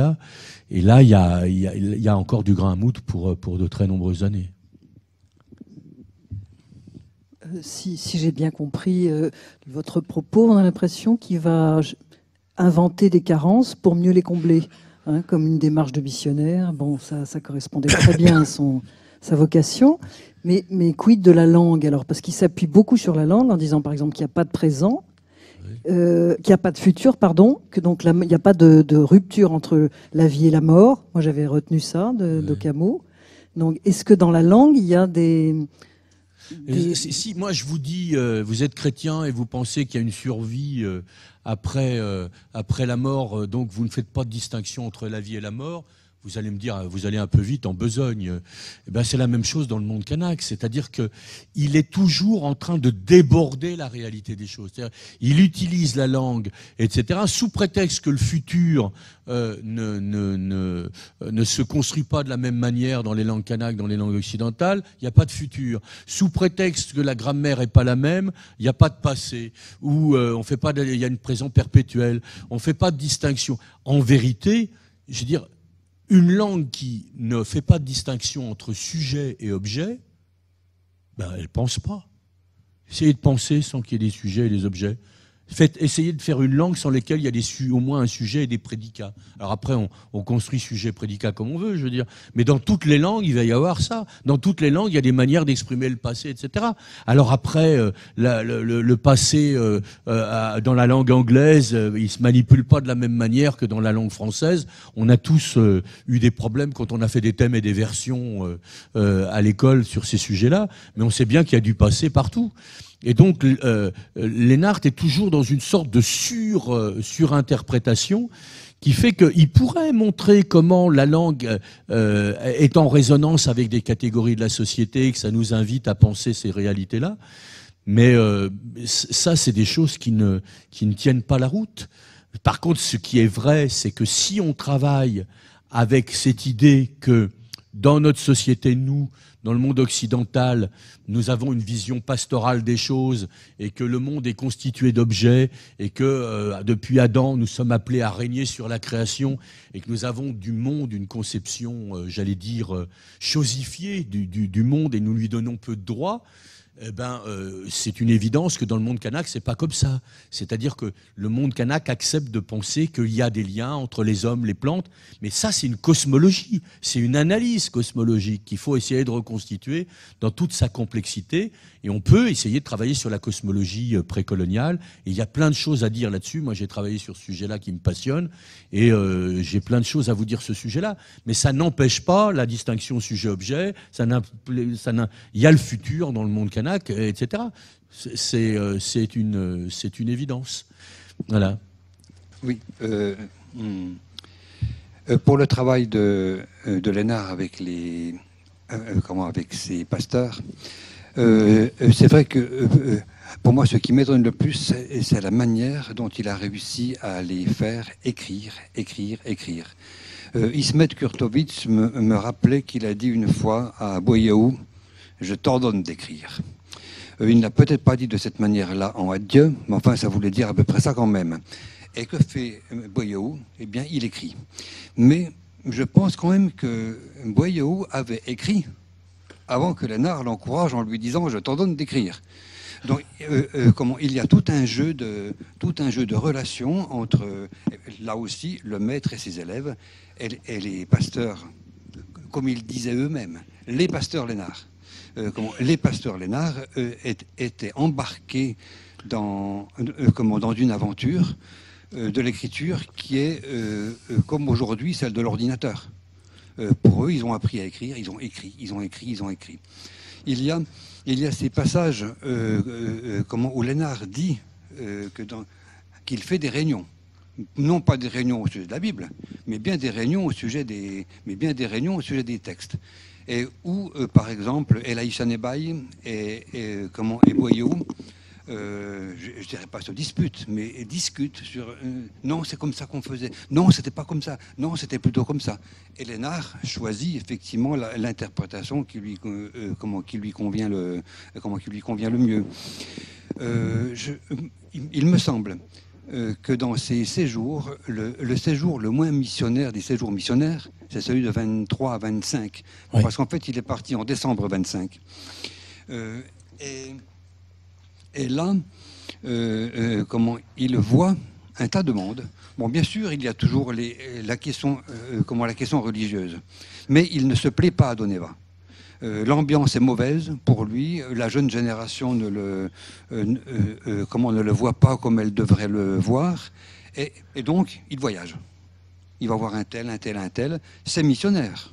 Mais c'est aussi pour voir un tel, discuter avec un tel sur tel texte, parce qu'en 24-25, il a reçu la plupart des textes qu'il a demandés dans son questionnaire de 1918, qu'il avait d'ailleurs préparé avec Boyaou. Il en a eu un petit peu en 1919-1920, mais l'essentiel, il l'a en 23 et en 24, il l'a en 24-25. Et là, je me demande quelle est réellement la partie missionnaire de Lénard. Parce que sans cesse, il annote les cahiers de ses étudiants. Il annote. Il parle avec eux.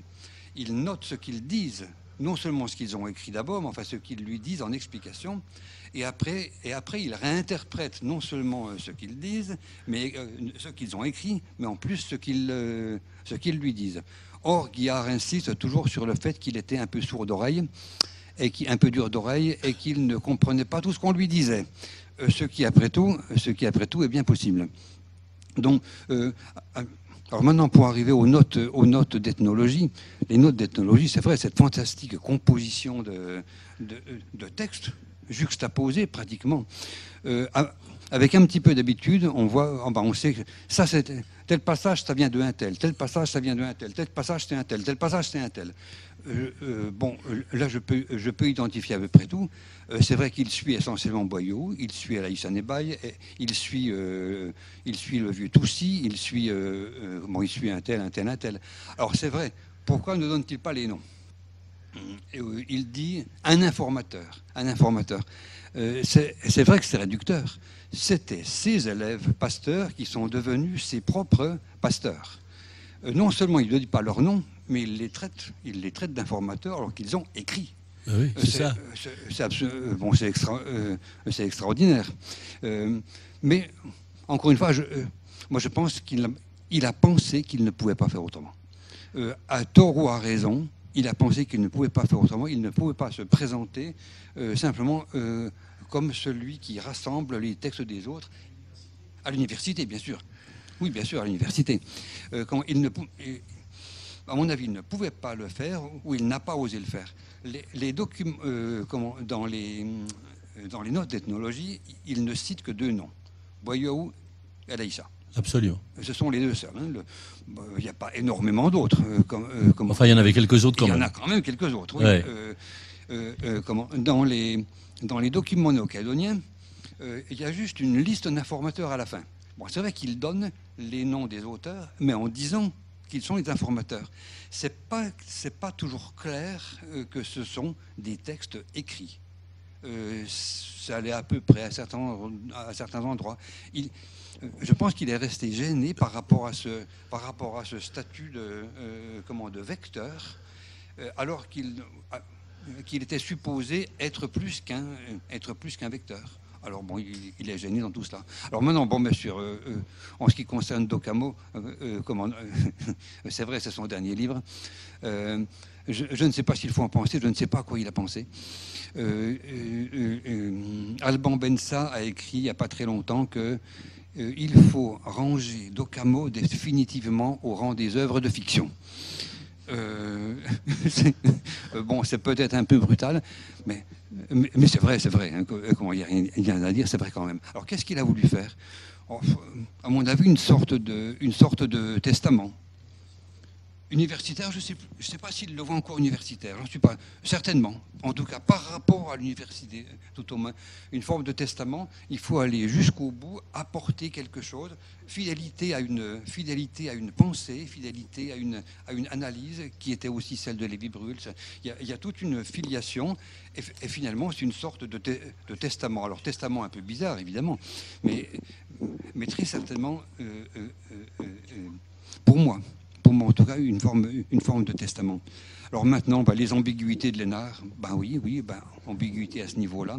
Ambiguïté du point de vue religieux, lui qui était quand même, qui est resté important tout en étant mal vu, et de la Société de mission, il est resté mal vu toute sa vie, à partir de 1926, depuis qu'il est rentré en France, il est mal vu. Ce qui n'empêche pas effectivement d'être professeur dans certaines écoles de missiologie, de faire de grandes rencontres de jeunes, d'animer 3 ou 4 journaux religieux protestants. Pour quelqu'un de mal vu, et il l'était réellement, ça reste extraordinaire. En tout cas, de ses élèves, il n'a jamais été mal vu, que ce soit les élèves Canaque ici ou ses élèves, ou ses étudiants à l'université en France. Or, c'est vrai qu'il y a une question. Il y a un charisme. Alors là, il y a un charisme Lénard. Il y a la pensée qui est un peu bizarre, si on veut, surtout vers la fin de la vie, quand il l'exprime de cette manière-là. Lui qui a, à mon avis, comment? Oh, pardon. Lui qui a un grand respect pour ses anciens étudiants, qu'il a utilisé pour les textes jusqu'en 25, qu'il réutilise en 1938-39 pour son fameux gros livre Langues et dialectes de l'Austro-Mélanésie. Qui a fait cela? Ce sont encore les pasteurs, oui, qui sont repartis sur le terrain et qui ont fait leur enquête, cette fois-ci non plus collecte de textes, non plus ressortir des textes personnels, mais cette fois-ci œuvre linguistique. Les cahiers,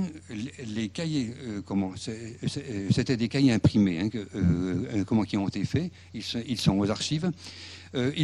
Aucun ne porte de nom. Ils sont tous entièrement anonymes. On sait juste qu'un tel a été, c'est clair qu'un tel a été fait par un tel. On reconnaît une écriture. celui-là, c'est le cahier de Philippe Grodet avec son écriture si caractéristique. Mais il n'y a pas de nom. Aucun n'est nommé. Là encore, aucun des pasteurs, c'était essentiellement des pasteurs, aucun absolument n'est nommé. On sait qu'il y a énormément de cahiers qui ont été faits par El Aïssa, parce qu'on reconnaît son écriture aussi, et puis parce qu'il le dit lui-même dans sa correspondance avec Lénard. Et qu'on leur demande le boulot. Qu'est-ce qu'ils font? Le boulot. Et puis, c'est tout. Mais je pense qu'ils savent qu'il y en aura quelque chose de bon qu'on en tirera. Et pour moi, donc, Lénard, c'est aussi son ambiguïté, ses contradictions. Ça fait partie de la beauté du système Lénard, et de lui-même en particulier. Je m'arrête là. Non, mais moi, mon travail n'était pas sur Lénard en tant que tel. Hein. Enfin, ce que j'ai essayé de vous faire là, c'était plutôt sur le bilan anthropologique de Lénard. Ce qui, moi, tout ce que tu dis sur le texte, etc., me paraît très, très juste. Mais c'est justement une des choses qui m'a le plus surpris, moi, quand je suis arrivé. Parce que quand j'arrive en 1982 pour commencer à travailler ici, je connais donc les textes de Lénard, je connais les textes des différentes élèves de Lénard, les textes de Guillard, et on est dans une ethnologie qui est une des caractéristiques de l'ethnologie de la Nouvelle-Calédonie pendant toute cette époque-là, y compris jusque chez Alban Bensa, qui est une ethnologie du texte, c'est-à-dire on fait des textes. Et par exemple Lénard, ce qui est extraordinaire, il vit quand même pendant un quart de siècle ici. Il n'y a aucune description ethnographique d'une cérémonie, à part celles qui lui sont données par les cahiers eux-mêmes. C'est-à-dire, on s'aperçoit qu'à la différence de l'anthropologue qui aujourd'hui il vit dans une communauté et il assiste au quotidien à la vie de la communauté. Il va décrire la vie quotidienne, la manière dont on éduque les enfants, les liens de parenté, les rituels au fur et à mesure, les mariages, les naissances, les deuils, etc. Il n'y a rien de tout ça dans Lénard.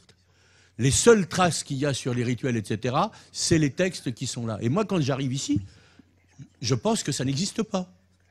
Et j'arrive et je me rends compte que la société est complètement vivante.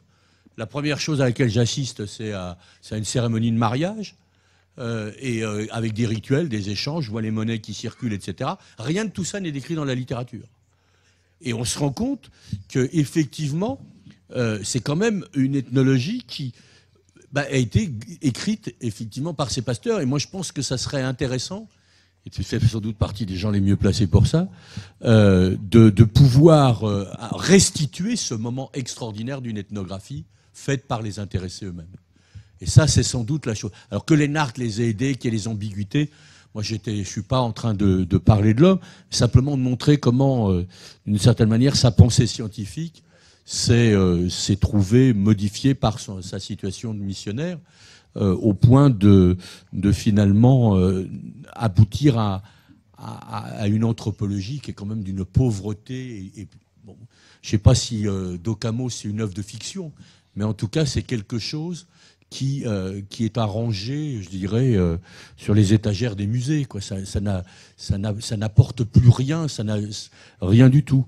Mais en même temps, ça a marqué un nombre incroyable de chercheurs. Et effectivement, tu as raison de dire que tous ces élèves ont été marqués par ça. Un des élèves qui a été le plus marqué par Docamo, c'est Roger Bastide.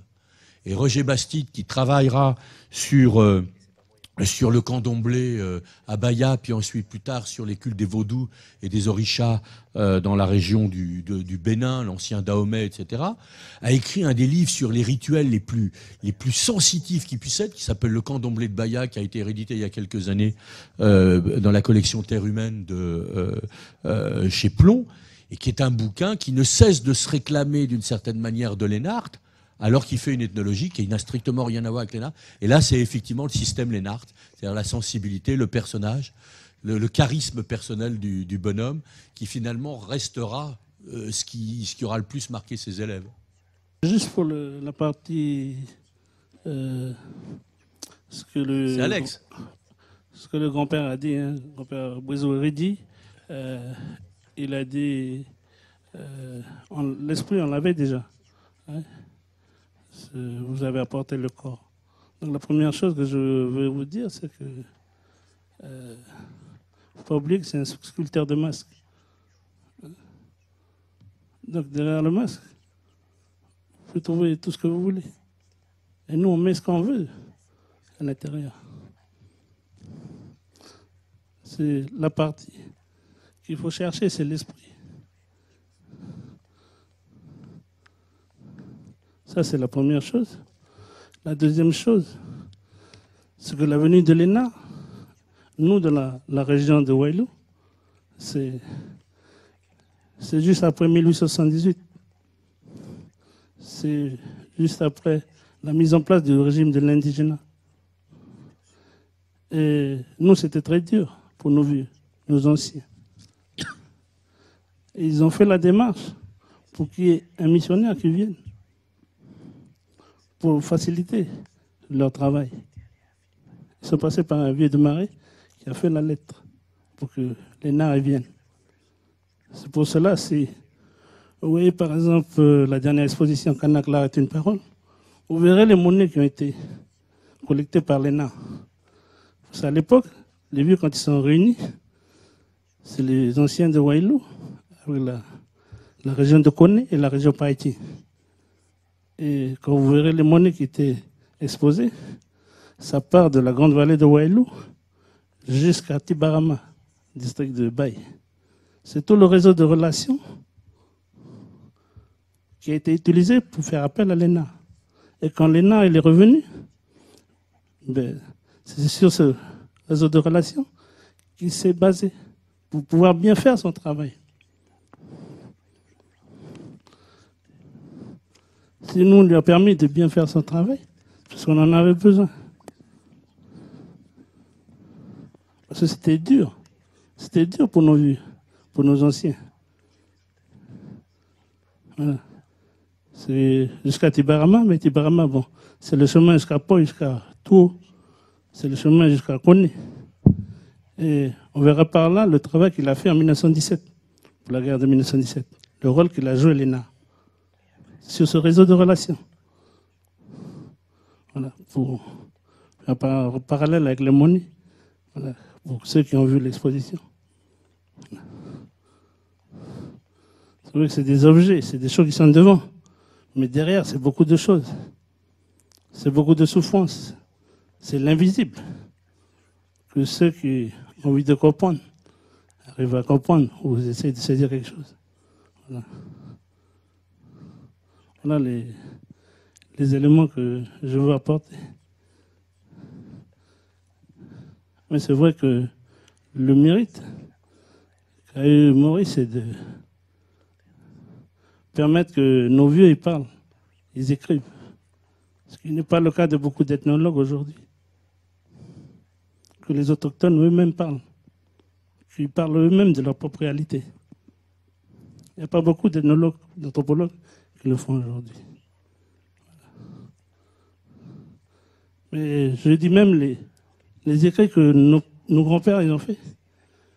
On a encore du mal à mesurer la portée. On a encore du mal à exploiter jusqu'au bout. Tellement c'est profond. Ça, je reconnais le mérite de l'ENA. Je le remercie pour ça. Merci, Alex. Voilà, merci.